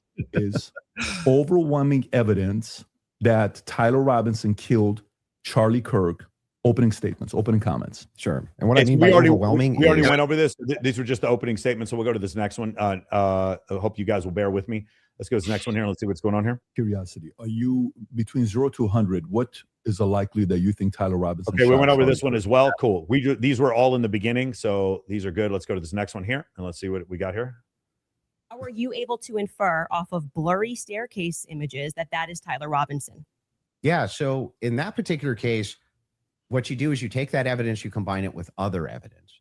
So it's not just that Tyler Robinson is seen in the staircase. Why are you calling him Tyler Robinson in the staircase? That's what I want to get to. Yeah, because I mean, we'll just use this. If you don't agree that that's Tyler Robinson, then you would just have to humor me. I think it is, so I'm using the name. But why do you think it is? Because you make everybody, you call them literally conspiracy what I'm trying theorists. to explain to you. Okay. So if you're asking for my inference, why I think it's Tyler Robinson is because Tyler Robinson said in his text messages, you'll be able to see me on security footage at the campus. Yeah. So this is a big one, and I don't think Candace knew that this was in there. So Tyler Robinson stated, "You should see me on campus." At this point, guys, I'm sorry. I know how much you guys love Candace. You have to understand. This is the mountain of evidence. And then when he's convicted, instead of her conceding, hey, there were points here that I didn't recognize, you're going to see it's get it even stronger. Again, something I will tell you guys it's going to happen in the future. When Artemis 2 or Artemis 3, Artemis 4, whatever, when they land on the moon, you're going to see more people denying that we ever landed on the moon, even though there's more evidence that we landed on the moon. Because what happens is, in the conspiracy theorists' mind, they must buckle down harder. There were a bunch of people, conspiracy theorists, that said that gravity was going to turn off on August 12th. And of course, gravity didn't turn off. And now it's like, well, it's because the federal government found out, whatever. This is just the same thing that happens over and over again with these conspiracy theorists like her. Said it in his own messages. On top of that, Twigs, yes, you can pull them up if you want to fact check that. He did say. Yeah, I would. I'm sorry. I actually think I really did miss that. I'm not saying you're wrong. I don't remember him saying you're going to see me in. I'm paraphrasing, can but we it was pull that up? Yeah, if you may have it. think and by the way, pull it up. Twigs himself said that he had some maybe a tiny bit of doubt, but it sure looked like Tyler Robinson inside of this various surveillance footage that he saw. So Lance, sorry, hang on. So there's multiple reasons why it is that I believe that that's Tyler Robinson, not just because of blurry footage. Did you have a dream? Just kidding. No, it's because I combined multitudes of evidences. Okay, so let's address those multitude of evidences. The first one we're working on a fact check on, because I do not ever remember him tweeting, that's me in the staircase. I mean, or texting that's me in the staircase. I think that I didn't say that. I said I literally didn't. What I said is that he texted over, you'll be able to see me in footage at UVU. And I'm paraphrasing, but that's what he said. Yeah. Could we get a fact check on that? The second thing you said was Lance's testimony, and actually what Lance says is, I'm not 100%. I agree. But in terms of what he wears, again, pointing out the absurdity, he wears Converses, he wears sneakers. If his boyfriend is not 100%, I'd like to understand why Andrew Wilson is overwhelmed by it. That's what I'm trying to get to. And lastly, I would like to remind you that Lance's statement would not be permitted. This was a huge part of the preliminary hearing, that they were leading all the questions. Yeah, so that's not what happened. Andrew Wilson said that because of a conjunction of several pieces of evidence, he thought that was Tyler Robinson on the footage, and Tyler Robinson said, you should see me in the surveillance footage. That's actually what he said. He did not say that it was overwhelming evidence that was Tyler Robinson in the footage. That were asked of him were leading, so they would be struck down at the actual trial. And also, I would like to remind you that he got use immunity for that. Use immunity. I understand. Which means that happens, by the way, all the time in these cases. I'm wondering why it particularly happened for Lance in this testimony. And I would also like to point out that something that's remarkable about this, again, leaning to my perspective, that Lance has a lot more, which I have said many times, Lance has a lot more involvement than the feds are letting us know. I think more is going to come out because they interviewed him on September 11th, and then for whatever reason, just ahead of what was supposed to be slated. Like, guys, you guys who are watching this debate, this part, like, while she's trying to make it exciting, this should bore you. This has nothing to do with what we're talking about. She's just talking really fast. That's all. And she literally accused Andrew Wilson of doing the thing she's doing right now. As the preliminary hearing, which was supposed to be in May, they bring him back to do this interview, which in my opinion should have never been allowed. And I actually agree with the defense that it's a violation of his constitutional rights not to allow them to have cross-examined him. But I understand Utah 1102, do what you do. It's all hearsay. But to allow it in that way, for him to just be able to also have use immunity, knowing that he's not going to get in trouble. He could literally get up there and lie about anything, and he's not going to get in trouble because the use immunity was given to him in April, I believe. April 28th is when they gave that testimony to the Generally, if they're going to give you the immunity, it's because you've already given a statement. So if he contradicts a previous statement, I don't know that she's correct here. I don't know that she's wrong, but there is an example where what she's saying is incorrect. Defense, I think they shot it in like April 20th of 2026. That is not compelling to me for somebody who has use immunity to give a testimony and to say, I'm not really sure, but definitely like he wears jeans and stuff. That's not what he said. He did. Actually, you can get a fact check on that. Yeah, that's Skyler, not, I think he you said pull much it up more if you than want that. to. So a couple things we have. We have Rule 801, Tyler's messages that says it's not hearsay. But first, go to what Candace is asking about. Skyler, I think you have it. You just text me if you want to pull it up. You said you have the text. If we can put that up on the screen. Thank you. It was me. Look at the pictures from the surveillance footage. It was me. Okay. I literally said to you, it's not an oof. I said I didn't. I'm happy. Okay. Bro, God, like, that was you guys think she won this debate for real, man? Like, what is it like? What is? I'm just curious. Like, what is your life like? Like in general, like your inability to just like decipher regular facts and just be able to see objective truth. You think she won this debate? I didn't call for the fact check saying you're wrong. I literally said I don't remember that. Well, I'm just saying to you, like, I'm trying to be concise for you. And then also bring the 801 that you just said. What was the other one? Yep, the 801. Tyler messages saying it's not hearsay. If you have that as well. There you go. Wait, what are we saying? It's not hearsay. Statements that are not hearsay. A statement that meets the following conditions is not hearsay. It was hearsay. They said it in the trial. Hang on. Okay. Is consistent with the declarant's testimony and the declarant denies having made the statement or has forgotten, or is consistent with the declarant's testimony and is offered to rebut the express implied charge that the declarant recently fabricated or acted in recent improper influence or motive in testifying. So then wouldn't that mean that a bunch of this wasn't hearsay? So the issue with his I just want to make sure. Yeah. Would that mean? Okay. How are you? Okay, guys. So we didn't get to that part. It ended right there. But what happens after that is that Candace goes in to say that the majority of it was hearsay. No, what it is it's a type of trial that happens before the actual trial. I'm using very reductive terms here. It's a type of trial that happens, a type of hearing that happens before the trial where you can admit hearsay so that I don't know if it's a judge or a grand jury can see whether or not the prosecution has enough to go forward. The trial has not occurred yet. So in this case, some hearsay could be allowed, but that doesn't mean that the majority of it is hearsay. Andrew's point is correct. She said several times that the majority of what goes on in this hearing is hearsay. That is not factual, which is kind of a theme that we're starting to see here. Let's go to the next one here. So we're officially back. Andrew, before we go into the other issues you want to talk about, is it fair to say you're good defending your position of the overwhelming evidence? Yeah. Okay, beautiful. You take the lead. Go for it. Yeah. So I have a bunch of questions for you, and I want to make it super painless, right? So no traps, no gotchas. I'm just going to ask them direct. And I think that as long as they're not loaded, if they're loaded, you should not respond yes or no. But as long again, do you guys, I'm a self-help coach, so I have to do this. I'm reading some of these comments. One of the guys is like, Michael, you're not a lawyer. Bro, I'm not angry at you. I just feel fucking pity for you, and I feel so embarrassed for your family. Bro, if I say that if I can tell you that a certain crime carries a penalty of 10 to 20, I don't have to be a lawyer, you moron. I can literally look it up. I can look the code up myself, you moron. And I'm trying to be nice here. I'm not calling you what I want to call you. I'm calling you a nice word, a moron. You're just stupid. You're low IQ. If I went and got Andrew from Legal Mindset right now and got him on, then would you believe? Because I can go get him right now. I can go ask Andrew, bro.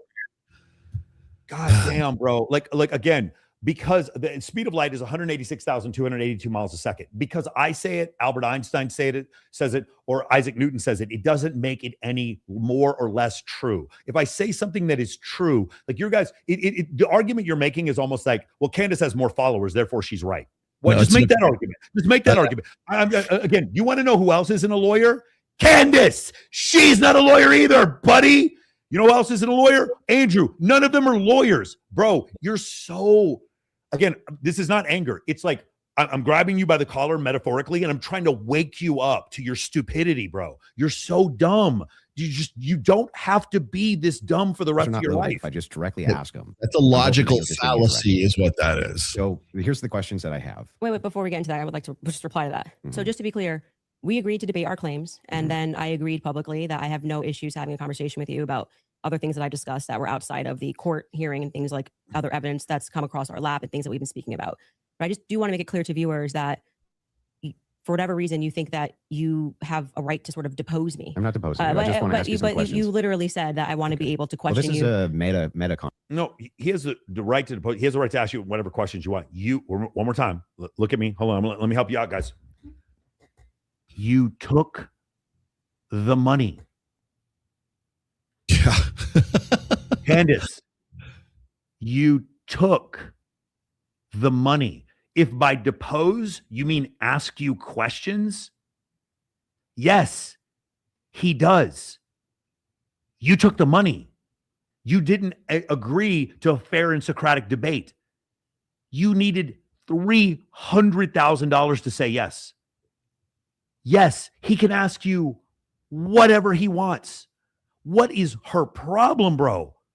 Conversation. Right, but okay, so now we're transcending. Like, let's use a word that you're saying. But this is what you're doing, right? Okay. So this part to me feels like a bit. So am I allowed to ask the questions? I've already said you can ask questions, but I made it very clear to you via email and with you in conversation that we should be speaking. This Yeah, isn't no, like but you I get to wanna- sit. I wanna If ask said you if you some wanted to questions. depose me, you should join I'm not Brigitte deposing Macron's you. defense team. This But you're is like, part- I'm this just is a gonna ask questions. legitimate Can you part- answer it? Blah, blah, blah. Yeah. It's like, I don't know what you're going to ask. And I I'm know. going to And answer if as you I have see issues fit with it, because I'm not. I get it. Yeah. I get it. Just so we're clear. 'Cause Usually in the debate. What she's saying is, I'm used to never playing defense. I make accusations, but I never have to defend those accusations because I make the accusations on my channel where people don't question me. You're about to question me. I'm not used to playing defense. I don't know how to play defense, and this puts me in an awkward position. And They so she live used in the word echo depose me. chambers. You use the word depose me because that makes her seem like she's a victim or a sympathetic character. No, this is the first time you've had to play defense. If something's not loaded, I'm just direct. because you kept saying I'm Joe Rogan. They had no evidence. They had no evidence. And now you're like, let's move away from the evidence. You Let's talk about transcendentals. yeah, okay. Anyway, so direct question, super easy. Was Lance Twiggs DNA on the rifle, as far as you know? We can't say that for certainty. As far as you know. I already answered that in the first part. We can't say that for certainty. I told you the context of which they spoke about those things. So no, as far as you know. We can't say that for certainty until we know what other the 5 sets of prints were on. So that there. would be no. Yeah. So the answer was to your knowledge. The answer is it is not to her knowledge, but she will not answer the As question. far as you know. We can't say that for certainty. You can say no as far as I know for certain. We can't say that for certainty. Actually, You can say just, that for certainty. if your energy here is going to be like you're my dad and you can tell me how to speak or what I'm supposed to say. Again, what this is, you're putting me on defense. I don't play defense. I never played defense before. It's making me uncomfortable. I'm used to bullying people. I'm used to the accusations. And now I have to take it. Why did you have to take it? Because you took the money, Candace. You took the money. So now you have to take it. And this makes you feel very uncomfortable. You're used to intimidating people. You're used to making people stumble and fall. But Andrew does this. He does this shit. Andrew's first team All-NBA. He's not afraid of you. And so now you're like, fuck, I have to play defense. And so now instead of actually playing defense, I'm a victim. You're deposing me. You're just going to come up against the wall. I'm Okay, familiar with this debate strategy. but I am just telling yes or no, you. yes or no. We're not debating anymore. We're having a conversation. So I already addressed that in the first half of this about why. No, we're still definitely debating. This is still. No, it's not a this debate. is Now inclined this to is you your- saying I want to probe Yeah. things that sit outside of the evidence. I actually already That you've addressed this. stated. You asked me. Uh-huh. You're not going to go like where you're Okay. sitting and I'm on trial. I'm not on trial. Okay, great. So All right, let's keep going. That was a good one. Next one here. Shout out to StreamYard. They actually make this super easy. I really thank you for recommending this, Rolo. This is a really, really good program. yeah, I mean, ask a question. I know it's been, or like, can I ask a question? Or are we Not just in really. I'm just gonna. Okay. We're going to hold to the actual contract itself. The contract does not say that you are allowed to just question me without me being able to respond to you I've never said you or can't have respond. a conversation. You've been able to respond to every question I've asked you. And by the way, the other thing is like Let's have I'm it your still- way. I want it to look like Still happy we've to have done the everything debate. Andrew wanted to so that people can fairly assess. This is how she filibustered. Again, one more time. She has, yes, filibuster. She has the ability, if she so chose, she could choose right now to debate. She's not choosing to debate. She's choosing to claim victimhood. You notice that Andrew's not doing this at all. She's And, running like, the clock. there's nothing that she's accused Andrew of where he's felt off balance or had any issue whatsoever. He said, this is what I know and this is what I don't know. He has no problem with her asking questions. When he asks her questions, because she's never played defense before, she's used to being on her show with her huge following and accuse. That's called offense. She's never played defense before. Now she's like, instead of playing defense, I am a victim. And I think, I don't know if she did this on purpose, but her being pregnant right now kind of makes other people like, look at this Christian white man, this white man attacking this pregnant black man, because that is what's happening. That is what's happening. But the problem is she's not actually a victim because she took the money. She's not a victim. That's the problem here. I will not ask a question. She's there for a paycheck, man. Like, guys in the chat saying she didn't prepare. You're 100% correct. She did not prepare for this. And what do we hear? Like when Andrew came on just a little while ago, he said that, you know, she was like kind of muttering to herself, like, come on, Candace, you can get through 3.5 hours of this. She just was there to pick up a paycheck. She didn't prepare for it. The people who were helping her out were fact checkers. She was just trying to go by memory or whatever. I don't think she was in any way prepared. Certainly not to the degree that Andrew was, for sure. But what do you do when you're not prepared and you get caught and you paint yourself into a corner? Filibuster, yammer until you run the clock out. And that's all she was trying to do, because at the end of that clock, there's a $300 or $300,000 payout. Hold on. I'm gonna see if I can post this debate here. Start and show. Can you guys? Okay, you guys can see the debate. There we go. I'll put it on the side. I've never done a debate. I've never posted a debate before. So you guys, if I screw this up, I'm calling my own foul here. Let's see. Cool. So there's the debate. You can see it right there where Rolo is. Let's keep going with this thing, and you guys can answer the question. Wait for the clip first. Okay. Yeah, I mean, can I ask a question? I know it's been, or like, can I ask a question? Or are we not really? I'm just gonna. Okay. We're gonna hold to the actual contract itself. The contract does not say that you are allowed to just question. Well, real quick, the way it works is you put a 1 in the chat. If Andrew won, put a 2 in the chat. Candace won. That's how the poll here on StreamYard is able to tell the results. Me without me being able to respond to you. I've never said you can't or have respond. A conversation. You've been able to respond to every question I've asked you. And by the way, the other thing is like, let's have it your way. I want it to look like we've done everything Andrew wanted to, so that people can fairly assess the situation. Okay, cool. We went over this one already. With me. She seems like she's pissed off to be there. Like somebody agreed to this, and that wasn't her. Well, no, she took the money. Like it doesn't matter. Like, she did. Yeah. Like she's making it seem like this is all a bother to her, and like somebody like signed her up for this, and she doesn't know why she's there. This is so beneath me to actually have to stand up behind the facts when I accuse another man's wife of committing murder. Why should I have to answer for these things that I've said? Final thoughts. I'll come to you first. Yeah, she had nothing. Just nothing. Ding, ding, ding. For all of her claims of Patsy, nothing. Shouldn't have a single claim. Hold on, real quick. Let's not get to that because that's the last one. I want to get to this one first. We'll get to that one very last. I don't want to spoil it. Here we go. Because Erica's husband was just assassinated in front of the world. Which makes sense. Why should we take the organization over? No, that it makes sense why you would go home to your kids, just so you know. Wait a second. That's bizarre. Yeah, because they don't have a parent. They don't have a parent and they've just suffered a trauma. You don't go into the office. You want to protect your husband's legacy. Yeah, right? And you're trying to find some new legacy normal. is his children, not the organization.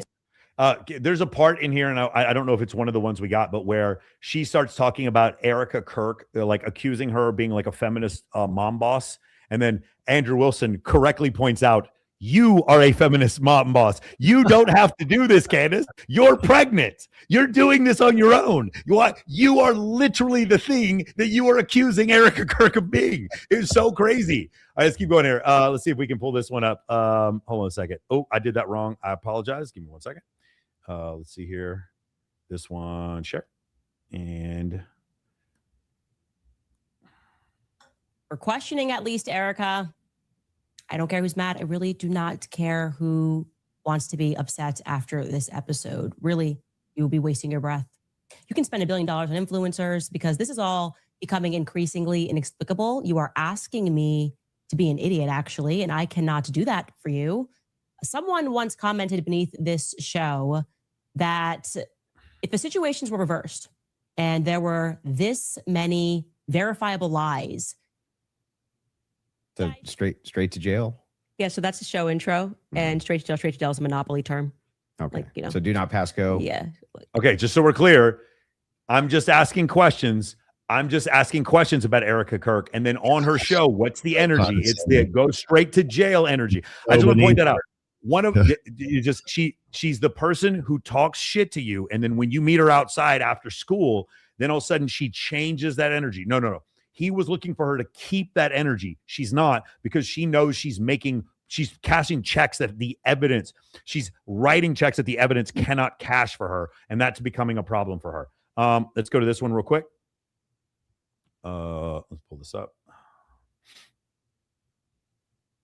Conversation you were having, right? Okay. Let's stay there, and then we'll go into the cross-examination stuff in about 30 minutes. Okay. That sounds fair.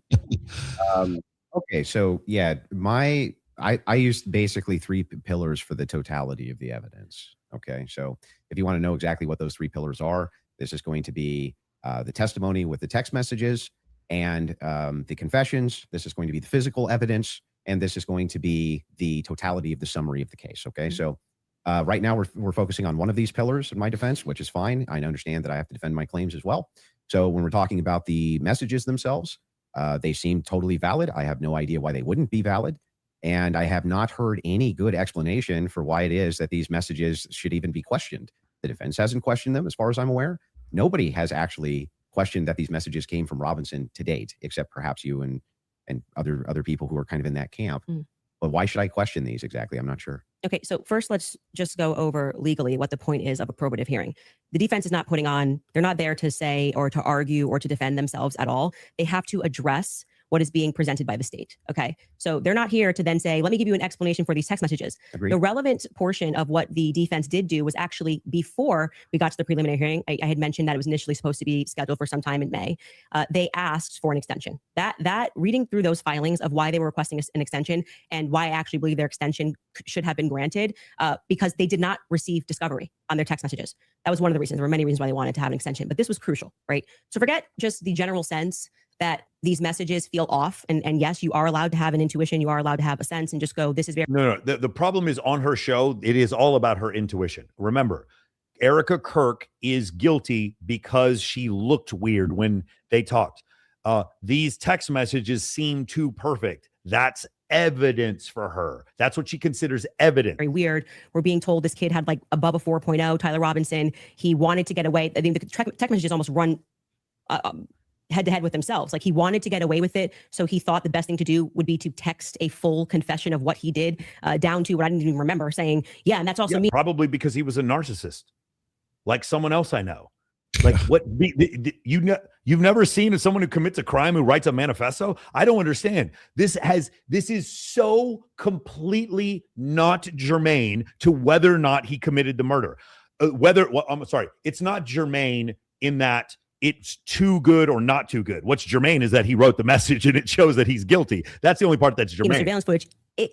It felt a little too on the nose. People have common sense. You just don't text message. You guys, okay, so one more time. I'm just going to play this again. It feels, this is what she considers evidence. Remember at the beginning of the whole thing, she says, I'm going to show that nothing about this story makes sense. Nothing about this story makes sense. And then this is what she considers evidence. Listen to her words. Text a full confession of what he did, down to what I didn't even remember, saying, yeah, and that's also me in the surveillance footage. It felt a little too on the nose. Prosecution rests, Your Honor. Prosecution rests. Candace was obliterated. Candace was obliterated in this debate. Obliterated. People have common sense. You just don't text message. But then we're also supposed to believe that he put a note under and burn this and get rid of the evidence. But don't worry about that because I'm about to text you a full confession. That it felt off. It felt weird off the bat. The manner in which they were texting, we're told he's like a gamer who's using a Dremel to carve expressions, catch fascists. But then suddenly he's writing like a 1700 also as a Helldivers novelist. Player, he did actually get the 500K code correct. Yeah, I'm not a gamer, so we'll say that. If we start debating that, you'll be way over my head. But yes, but my point being is just that, just a general sense of why people had a reaction to these messages that seemed like they were written by Jane Austen rather than like a kid who games and writes catch but you see how that's again because it seems like the confession that hurts my point was written by Jane Austen. Therefore, that is evidence that he did not actually commit the murder. And as I said in the beginning of this debate, I'm going to prove to you that none of this makes sense. That is, I just said that. I said, just parking aside the intuition of just something feels wrong here, which you should follow your intuition. You should actually do that. If you say the COVID vaccine is running out, feels like it's coming out too fast and there's too many celebrities telling me to do it, I'd like to take a pause. That's good. That is, you are allowed to do that. I believe in intuition. But hang on. Let me respond a little bit here because you've been going for a minute. Let me at least respond to a little bit of this. So the first thing is like when people bring up the COVID vaccine, not trusting the COVID vaccine en masse was the science. That wasn't just intuition. That was the science. There was tons of competing science. Now they tried to suppress it. That's true. But there was tons of competing science for one more time, guys. If you think Candace won, please put a 2 in the chat. If you think that Andrew won, put a 1 in the chat. We're still doing a poll right now. Hold a second. Did that wrong. The manifesto sounded too much like Sense and Sensibility. The manifesto was spelled correctly. Rolo, they used correct grammar. That the manifesto was too good. It was written too well. Sounded like Pride and Prejudice. And mass and things like this. Now, when you're talking about intuition, though, when you say trust your intuition, I'm actually giving a different message. You actually should be very wary about trusting just your intuition. It is true that intuition can be useful, but it has to be tempered with logic, reason, explanatory power, and evidence, not just intuition. That's why we're parking it aside. Intuition is the first step. Something feels off, right? Okay. That was my first step with COVID. I don't like the way it's being pushed. It shouldn't require a celebrity campaign, by the way. Another element of that is why people don't feel good about the Charlie thing. Why do we have so many influencers saying things? It's over. Why are you guys all using the same adjective? Can you switch it up? I'm overwhelmed. Like, chill. Like, you could say, I found some parts compelling. I think this should go. I found some parts compelling. Maybe we should, see at the trial. That would be Don't you think Fed slop's a buzzword for the counter industry? But everyone on the same day of watching this trial, which was, I would say, not overwhelming at all. Nobody came in medium, right? No one came in like there were some interesting aspects. This was a little suspect. But I do think it's enough to go to trial. They all came in like they were passing away and we're going to die from being overwhelmed. Well, they're trusting their intuition. Okay. Well, actually, in that scenario, they're looking at the preliminary hearing and have a reaction to it. It wasn't their intuition. But like I said, parking aside, just getting to the substance, parking that aside, just again, guys. This my favorite discussion in the world is when women talk about intuition. Whenever they turn out to be wrong, it's never because their intuition was wrong. When somebody else when their narrative is incorrect, it's never because of their intuition. Right. They watched the preliminary hearing and their intuition who told them that his DNA were on the bullets, on the trigger, on the screwdriver, on the freaking the towel, that they had a video of him being there, and he said he was going to be in the surveillance, that his boyfriend. He was going to protect his boyfriend, who was a trans man, and all of these things that he's literally said he was going to kill Charlie Kirk. All of this stuff. Oh my God! Do you know what happened? I don't. You know what, Rolo? I don't need any of that evidence. You know why? Nope. I had it in a dream. Because I saw it in a dream. Charlie came to me in a dream and told me who it was that killed him. That's how this works, man. We are so crippled as a nation. The second your girlfriend breaks up with you because she thought you cheated on her in a dream. Yes.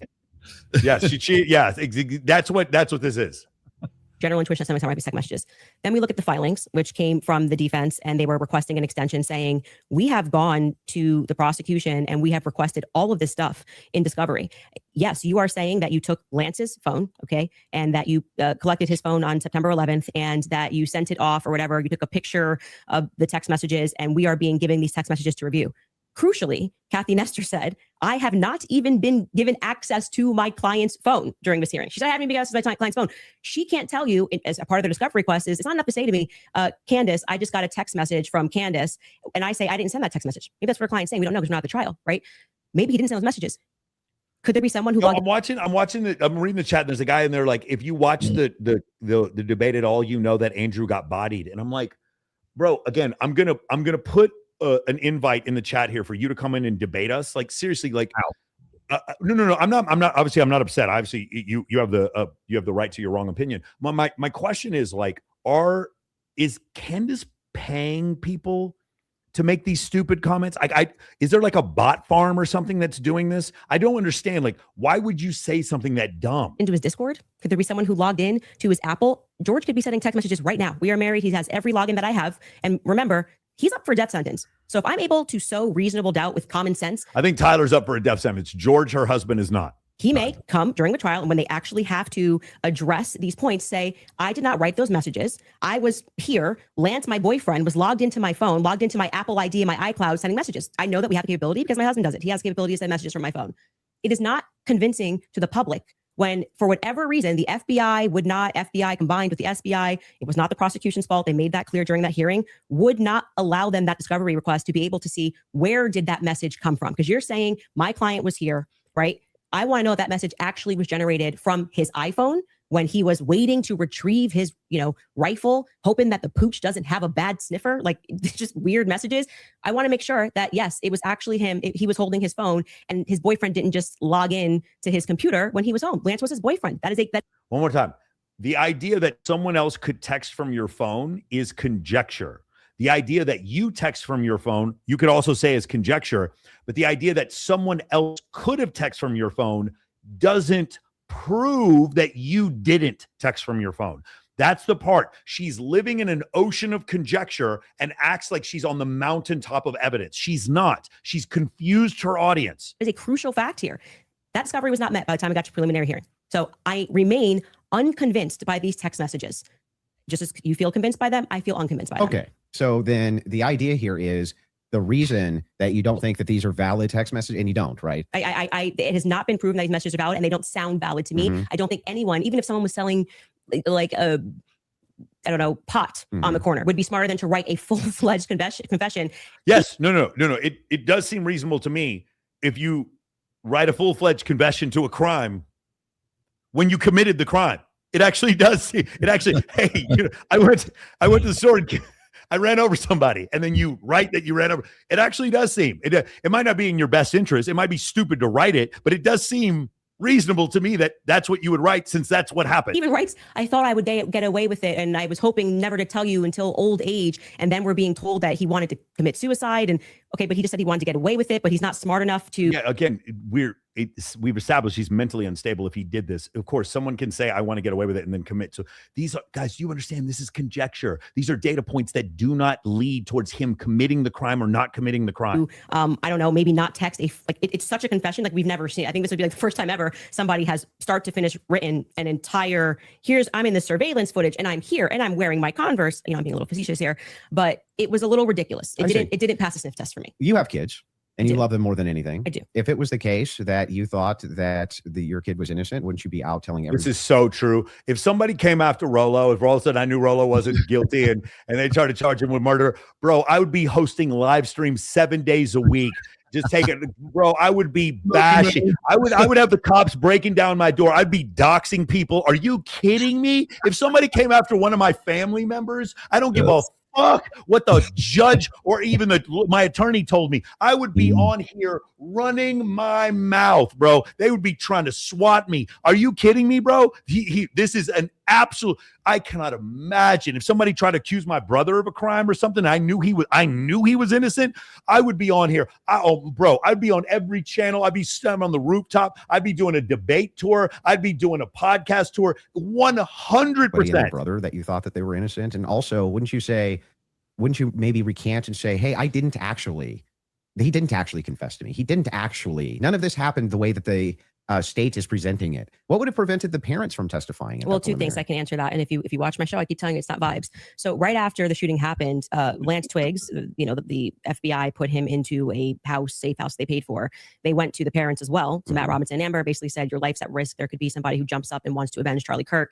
And, we're going to watch you. And they went into a federal safe house. What happened next is that they started thinking that the feds were maybe going to, maybe not as honest as they thought. And how do you know any of that? You got to watch the show, right? Yeah, no. How do you know that? I had a source within the Robinson family. You have a source, an anonymous source, of course. So there's no way for us to verify that what you're saying right now is actually even true. Guys, do you not see what this is, bro? I just so crazy to me. She actually said at the beginning of the debate, she goes, I'm going to show you that none of this makes sense. And then her source is someone that nobody can question. And she can't even prove it's real. She says you actually think she won this debate, bro. I feel sorry for humans. I feel sorry for humanity that any of you. I am more sad I am more disappointed in you if you think Candace won than if you believe the earth is flat. I'm not kidding. I'm serious. If you believe the earth is flat, I actually okay, you fell in with a group of people who don't know what they're talking about. If you think that Candace won, that takes active, that's not passive stupidity. That's active stupidity. Find it to be reliable hearsay? No, I don't find it to be reliable at all. It's just a source. I'm just doing what the prosecution What you're doing did. is a cool story. It's not cool. Well, you must have hated watching the preliminary hearing. You're giving us a cool story. You're saying that according to your sources, that the reason that the parents haven't recanted any of this. Recanted what? They have no statement from the parents. Wait, I just want to make sure that if it was the case, it was being reported in mainstream media that your father came to you and said, hey, is this you? What's going on here? And then he and one of his buddies took you in where you turned yourself in. You wouldn't go out and be like, no, that's not what happened. That isn't what happened, though. You're just wrong on this. Okay, maybe I'm paraphrasing. What am I wrong on? So what is sorry, just so I'm clear, where is your evidence that the parents turned him in? Well, no, I didn't say that. You said there's the mainstream media? I said with a sheriff friend. Yes. But the father did confront him. The father confronted what? Tyler Robinson. And where did you learn this? That the Tyler that's confronted part him? of the official documents. Our fact checkers can pull that up. But yes. But I'm saying, when you say official documents, do you mean you saw this on CNN or you saw this play out in the hearing? No, this was one of the things that I went through in fact check pre-debate. Are you talking about the charging documents? I think it was it could have been in the charging documents, but I do, we can pull them up. No. And yes, are you disputing this? Do we have that in the back to pull it up? I can already tell you what you're talking about, the charging documents, because this is where we had to figure out where this story came from, because everyone was operating on the assumption that Matt Robinson turned him in. Until we got to the preliminary hearing and we understood, like I said, even for that, when you are charging someone, you can use hearsay. It's all probative, right? Sure. Nothing. So they didn't have statements. It's not like Matt Robinson, even though he was interviewed that night. Amber Robinson was interviewed that night by a Fed, separate rooms. Tyler Robinson was interviewed by a Fed. They did not produce statements saying, my son did this. I believe my son did this. But what happened was they did interviews, but also the crucial person here who you just brought up is Mike Mitchell. Mike Mitchell is the biggest unknown in this entire case. Everyone keeps saying they heard from Mike Mitchell this, they heard from Mike Mitchell that. So when the person wrote up the report that night, and it was Brian Davis who wrote up what became the charging document, he after they transported Tyler Robinson from the Washington Sheriff's County office up to, I think it's Salt Lake City. I think it was 4 a.m. in the morning that they got up there. He then writes the what becomes a charging document. So he's basically saying, we all spoke to a bunch of people and here's the information that we got, right? We've not seen that. So it could have come from Mike Mitchell. Mike Mitchell could be saying, I don't know how this negates the point though. Why it wouldn't truly the negates parents, the point because you don't have a statement from the parents. Yeah, you are going. Why wouldn't they just correct the it's not correcting. It doesn't misinformation? negate the point. The point is that we now got the preliminary hearing. If the parents were the ones who said, I'm turning my son in because he's guilty. I didn't say they turned him in. I think you're talking about you said it's been the narrative. Everybody's yeah, like if the parents want Tyler Robinson to not get the death penalty, why would they talk about this at all? Like, I don't understand her point. Like the parents probably wanted him to turn himself in, but the parents are not part of the prosecution. Her point doesn't make sense here. The narrative initially, which I think you agree with, was that, Matt Robinson knew his kid was guilty and turned him into the police station. What actually happened in terms of Sheriff Brooksby, who was present there and gave a press conference, what happened was this Mike Mitchell character essentially peer pressured him. And we can get a fact check on this. We can find Sheriff Brooksby's press conference. And he said, they know it's you and you're going to come in peaceably, or people are going to be banging down your door. He was a undercover cop, which I don't like that. I don't know what he did undercover. It's very hard to find anything about Mike Mitchell, but he worked with them for 20 plus years, the police officers. The reason why Tyler Robinson knew him was because he lives nearby and he was also his Boy Scout leader. How does this negate that the parents could write this second? And by the way, if you had the evidence, address that point. I'm just saying that your first point, which is that the parents did this. Yeah. We don't know that the parents. I didn't say that they did ever. Well, you're quoting the parents as having said. You said that Matt Robinson said that his kid was, you say involved. I don't want to misquote you. Confronted him about. Confronted him. Yes. And I'm telling you that we have not seen any evidence that is true. We can fact check that. Okay. Because we do have evidence. And I'm saying it's the charging doc, which could have been derived from a statement Mike Mitchell said. Two things I have ready in the back. One is the charging doc, and the other one is a video of Kathy Nestor saying she hasn't seen Tyler's phone. Okay, we can run Kathy to go back, and then just to go backwards to Kathy first in court saying she didn't get her client's phone. Yeah, and then I think we'll go to the. I'm going to speed it up just a little bit. Thing not in dispute. These are all things that are not even disputed. Okay, so we don't have to show it. We never get to the thing that I am disputing. Well, I was just providing an answer. We were coming back in from a break because you were talking about the text messages, something that you felt was concrete. So it was just my rebuttal to you that it's not concrete because they haven't had a chance to actually answer that. And she didn't even get to see your client's phone. So that's effectively, again, the state saying these messages are real. You don't get the discovery on these messages just yet. She will during trial. They will actually discover the messages. Don't you think that would make their case fall apart if it was the case that they weren't able to actually pull the data off the text messages? Do you think the prosecution would go to court with fabricated text messages?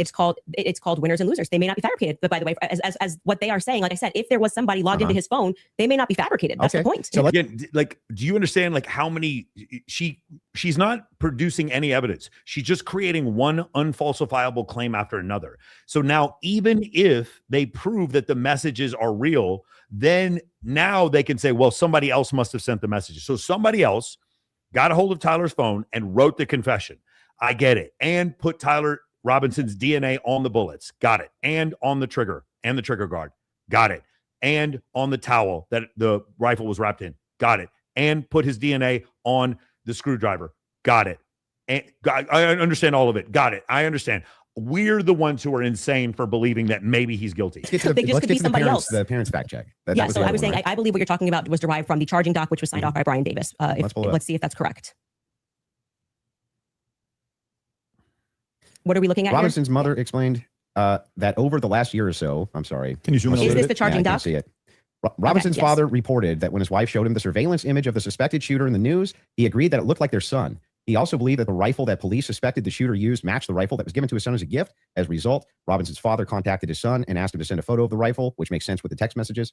Robinson did not respond. However, Robinson's father spoke on the phone with Robinson. Robinson implied he planned to take his own life. Robinson's parents were able to convince him to meet at their home. Yes. So this is proving my point. This is from the charging document, correct? Yeah. So what I'm saying to you is that 3 people got interviewed on that night. Mike Mitchell got interviewed, Amber Robinson got interviewed, and Matt Robinson got interviewed. Of the 3 of them, only one of them actually wrote a statement, which was referred to in this preliminary trial. He came in, I believe, in March, Mike Mitchell, and he wrote a statement, which I find to be very shady that they decided to bring. But why aren't the parents disputing that? Well, first off, that's the question. First off, the parents are not going to ever play in court, play to the cameras in court when they have a legal team that is going to be advising them not to speak to the court because your son could go to prison forever. They're playing to somebody else who's your source. I'm not going to address that. They're playing to someone else. That was it. That's a kill shot.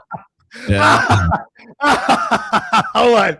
Oh my God. One more time. Let's do that again. Very shady that they Got decided it, to bring. but why aren't the parents disputing that? Well, first off, That's the question. First off, the parents are not going to ever play in court, play to the cameras in court when they have a legal team that is going to be advising them not to speak to the court because your son could go to prison But they're forever. playing to somebody else who's your source. I'm not going to address that. So her. Right. You understand? For those of you who don't grasp, if the parents are going to get in trouble for talking, then why is her source talking? That's the point. Someone else is your source, but won't go publicly tell the media this is not true. Well, what I did not say to you that I just said I have a source, so I want to be very clear and take it from somebody who was involved and permanently sued. When I have to take my lawyer's advice, I mean, there's so many things I want to respond to when people are speaking about. Yeah, but it's bizarre that they would utilize a source which would get the information to you, but wouldn't just go to the media and be like, actually, that's all wrong. I am telling you that you would nary find a lawyer who would advise you to go to the media. And don't go to Candace Owens. Is anyone else not see? It's like Candace Owens. You guys understand? She's an ordained priest. You can go to Candace Owens because she's not part of the media. And my favorite line of the whole thing is, I wanted to talk to Turning Point USA, and instead I'm talking to another influencer. You're an influencer, Candace. You are an influencer. What is wrong? Especially when your son was up for death. If I thought that my kid was in any way, shape, or form going to be up, you couldn't shut me up. Or my wife, she would be like, that's not true. That's ridiculous. There's no possible. That never happened. These people are lying through their teeth. Dude, if they did that to Andrew Wilson, me and Rolo wouldn't shut up. Are you kidding me? We wouldn't shut up. They'd be public whether you like it or not. Yeah, that's for you and your wife. But when a judge issues a gag order in a case and your son is up for death and your lawyers could be advising you that if you say anything, you could blow the case, you would have a more responsible consideration. I see. And we're speaking opinion here. You're like, well, I wouldn't care. I'd violate it and I'd violate the judge's orders and see what happened. If you have a source, it seems like they're violating it with them. I'm not speaking to a source, but I'm saying. Sorry, I don't know why I didn't ask this. Did the judge give a gag order? I don't think the judge did give a gag order. There's a difference between the judge giving a gag order and the defense team saying, don't speak to the media. She was speaking just relevant to what this is. We have not seen any proof that statement that is included in this charging document. I think it is highly likely on the basis of the preliminary hearing that all came from Mike Mitchell. And Mike Mitchell would be a part. He's based saying, on the statements of it's him saying the parents told me this. The parents could dispute that. That's going to come down the line, right? They're going to be able to seat the parents. I will say this, putting together context clues. If the state had it on, 100% certainty that Matt Robinson and Amber Robinson said it, a 5-day preliminary hearing would be a good time to say we have enough evidence. And I can tell you why Matt Robinson made the statement, and here is his statement that he signed. That would have been a good time to present that evidence. That would also be a good time for the defense to say that's just totally fabricated. No, it's not. It's the wrong time. Why couldn't they? That is completely the wrong time. Why couldn't they? Because what they're doing is they already said they didn't receive discovery. They literally can't. They literally can't because they can't. They did not receive discovery. You're saying that they didn't receive that information? No. Guys, I want you to listen to how ridiculous this argument is. So she got caught in a logical fallacy. She said this is a point where they would, if the prosecution had evidence X, this would be the time to release it. And Andrew's response to that astutely was, then if the defense had evidence Y, then this is the time to release it. And she's like, oh, no, this is not the time for that.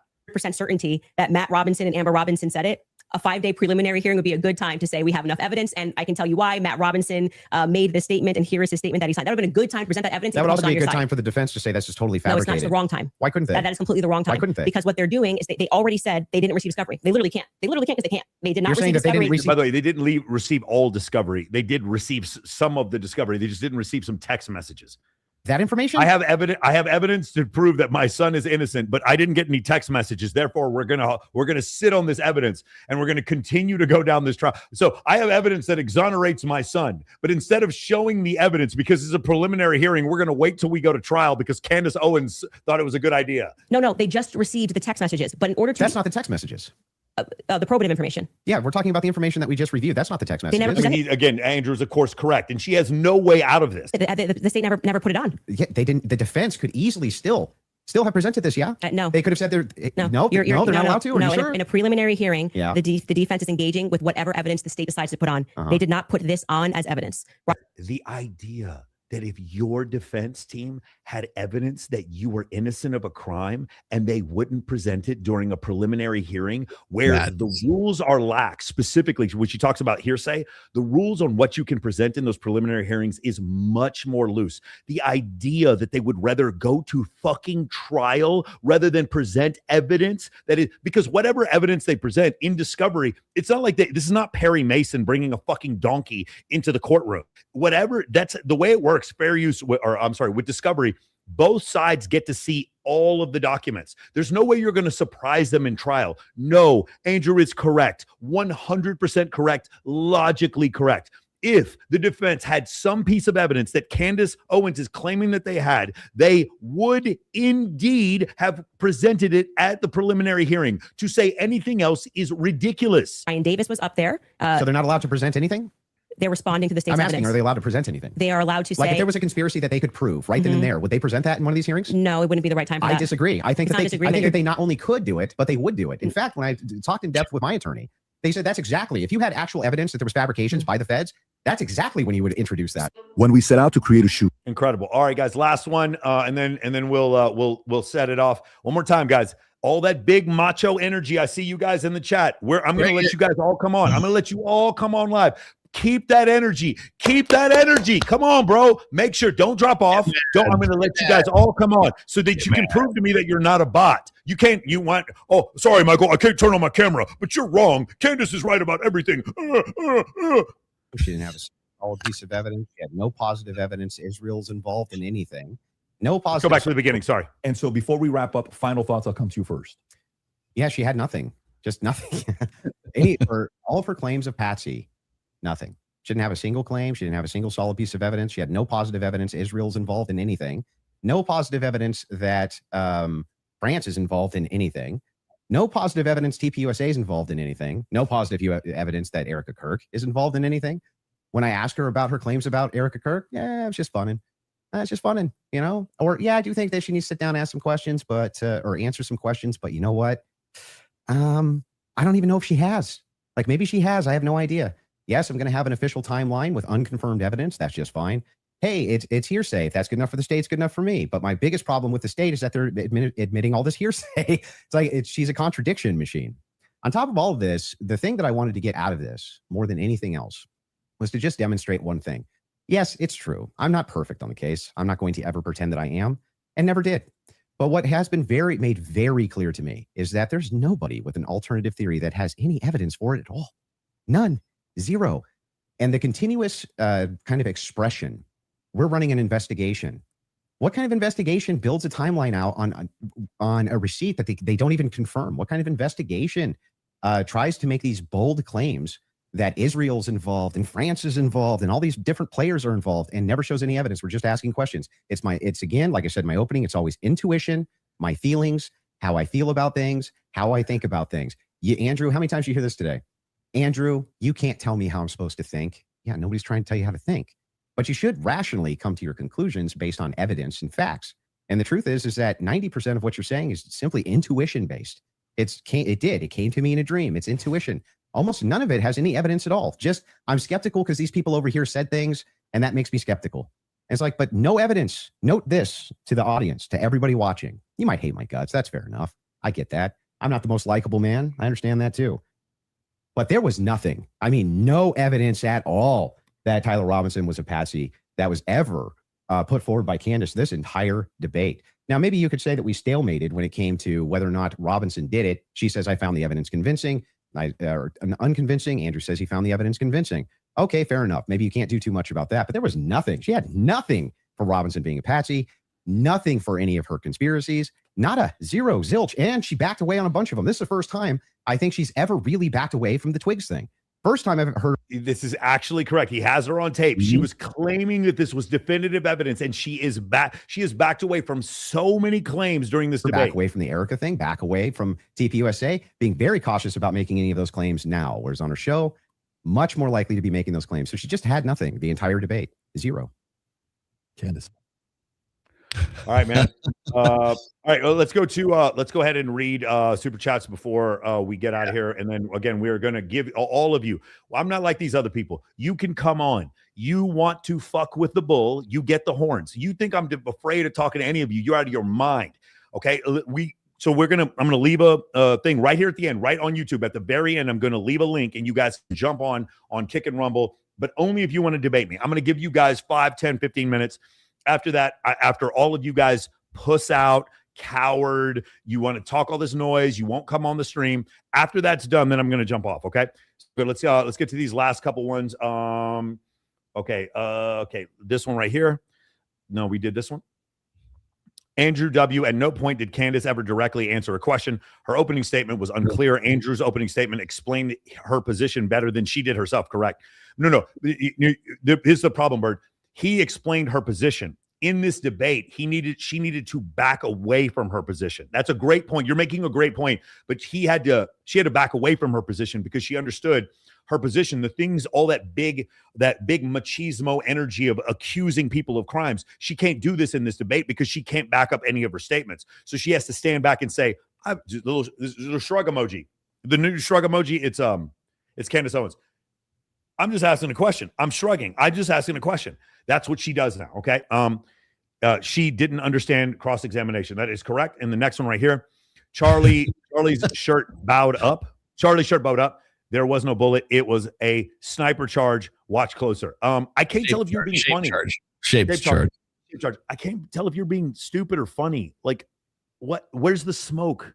Bro, it's so dumb. The reason why his shirt came up is because it displaces air. Oh my God, bro. You can literally run this experiment 100,000 times on your own. I don't know why we're still doing this. It was C4. Ask a Brother podcast. Ask a Brother, open invitation. Anytime you want to come on Access Vegas, let us know. Guys, go check out Ask a Brother podcast. He has got a book coming out, and make sure you go support that dude. Let's go to the next one here. She spent twice as much time talking in the full debate as Andrew. Half of it was saying nothing. Yeah, that's correct. Exactly what I predicted. I said she's going to 60% is going to be Candace filibustering, 30% is going to be Patrick Bet David talking about himself, and then 10% is going to be Andrew Wilson making cogent arguments throughout the whole thing. And by the way, I was right about Patrick Bet David too, because if you get about halfway through, he starts talking about how great friends he's always been with Candace Owens. Like they have a nostalgia moment. Keith, thank you, Keith, for the $1 here, right here. Let's go to Loveless Rob. Candace said nothing of substance. She policed Andrew's speech, accusing him of bad faith while using the same tactics. Mm-hmm. They hid behind just asking questions. She proved nothing. She made millions off CK's death. Evil. All right, let's go to the next one here. And continuing to do. To me, Tyler's text message seemed like he was trying to deflect suspicion away from his boyfriend or other parties who might have helped it. That's an interesting thing. Mm-hmm. That is not proof, but that is a more sustainable suspicion to me than the other stuff that I've heard. That is interesting conjecture, my friend. It is interesting conjecture. D Block 2025 won't call in. He's a bot. I honestly, I don't know how any of you who thought Candace won, any of you aren't bots. I kind of think none of you are real people. She said a whole lot without actually saying anything. It's like listening to a Biden speech. It's funny. Okay. A little Biden shot in there. Next one here. This is Marvin. By the way, go back to, it was JNELS 8870. Thank you for the $5. Next one right here. Marvin VINJ 71, $5. Her fans do not care about the space and self-improvement, about this space and self-improvement. They're deep into victimhood mentality. They don't let this chat make you cynical. Yeah, I appreciate that, man. Sorry, guys. I have my contacts in and I can't see things close up when I wear them. Do you know how long I've been doing this? Yeah, I've got 12-hour shift tomorrow. I would love to stay for the call-in section, but I'm going to bed. Shout out to Rational Redneck. Thank you for the $5. 1,000 jewels loot box. Jewels. They're going to accuse us of something. They're going to accuse us of something now. We're part of the conspiracy now. I got 1,000 jewels. Here we go. This is as close to a yarmulke I have. You get the yarmulke on. All right, here, guys. Here's what's going to happen. Right now. Okay. I want to see all that big tough energy you guys had. Oh, we got another one here. Real just have different opinions. He says he's a real person. He just has different opinions. Okay, that's good. All right. We've had all these super chats. You guys, I'm not in this for the money. When we go to Rumble and Kick, obviously you guys are probably not going to leave me any super chats. I don't care. We're cutting the YouTube stream right now. Here's what I'm going to do. Invite guests. Yo, ready? We're in trouble. Check the chat, y'all. There it is. 3, 2, 1. Check the chat, y'all. Check the chat. It's in Kick. I'm going to put it in Rumble right now. Where's it? I'm going to kill my YouTube too. Yes. Here we go. It's in Rumble too. If you guys want to join us, I don't want to hear nothing. All you tough guys who are sitting there talking all this about Candace won the debate and you're Michael, you're too dumb. You don't know how to talk about it. That's fine. Let's come on. Are you going to talk about it or are you going to be about it? Let's do it right now. Ready? Let's go to start. Okay, guys, I'm cutting all these off. I'm cutting Facebook off. Take care, all you people on Facebook. Let's see here. Let's do X. We're going to leave X on. We're going to take Twitch off. Dude, I got LinkedIn on. I don't even know how I got LinkedIn on here. LinkedIn, shout out to the thousands of people watching me on LinkedIn. Thank you. Shout out to all the LinkedIn people. Shout out to all the people watching on oh my gosh. All right, so Kick, Rumble, X. All right, guys, this is going to do it for YouTube. Thank you guys for joining us on YouTube. This has been an honor. 1,100 people watching. That's a lot for me. I know for some other creators, that's not a ton. But for me, I just started within the last month or so doing live streams. So getting 1,100 people to watch me, it's an honor. Thank you guys so much. I will see you on Kick, Rumble, and X. You can see in the chat right now the link to join us on StreamYard. See you in a second. And remove, and we are good.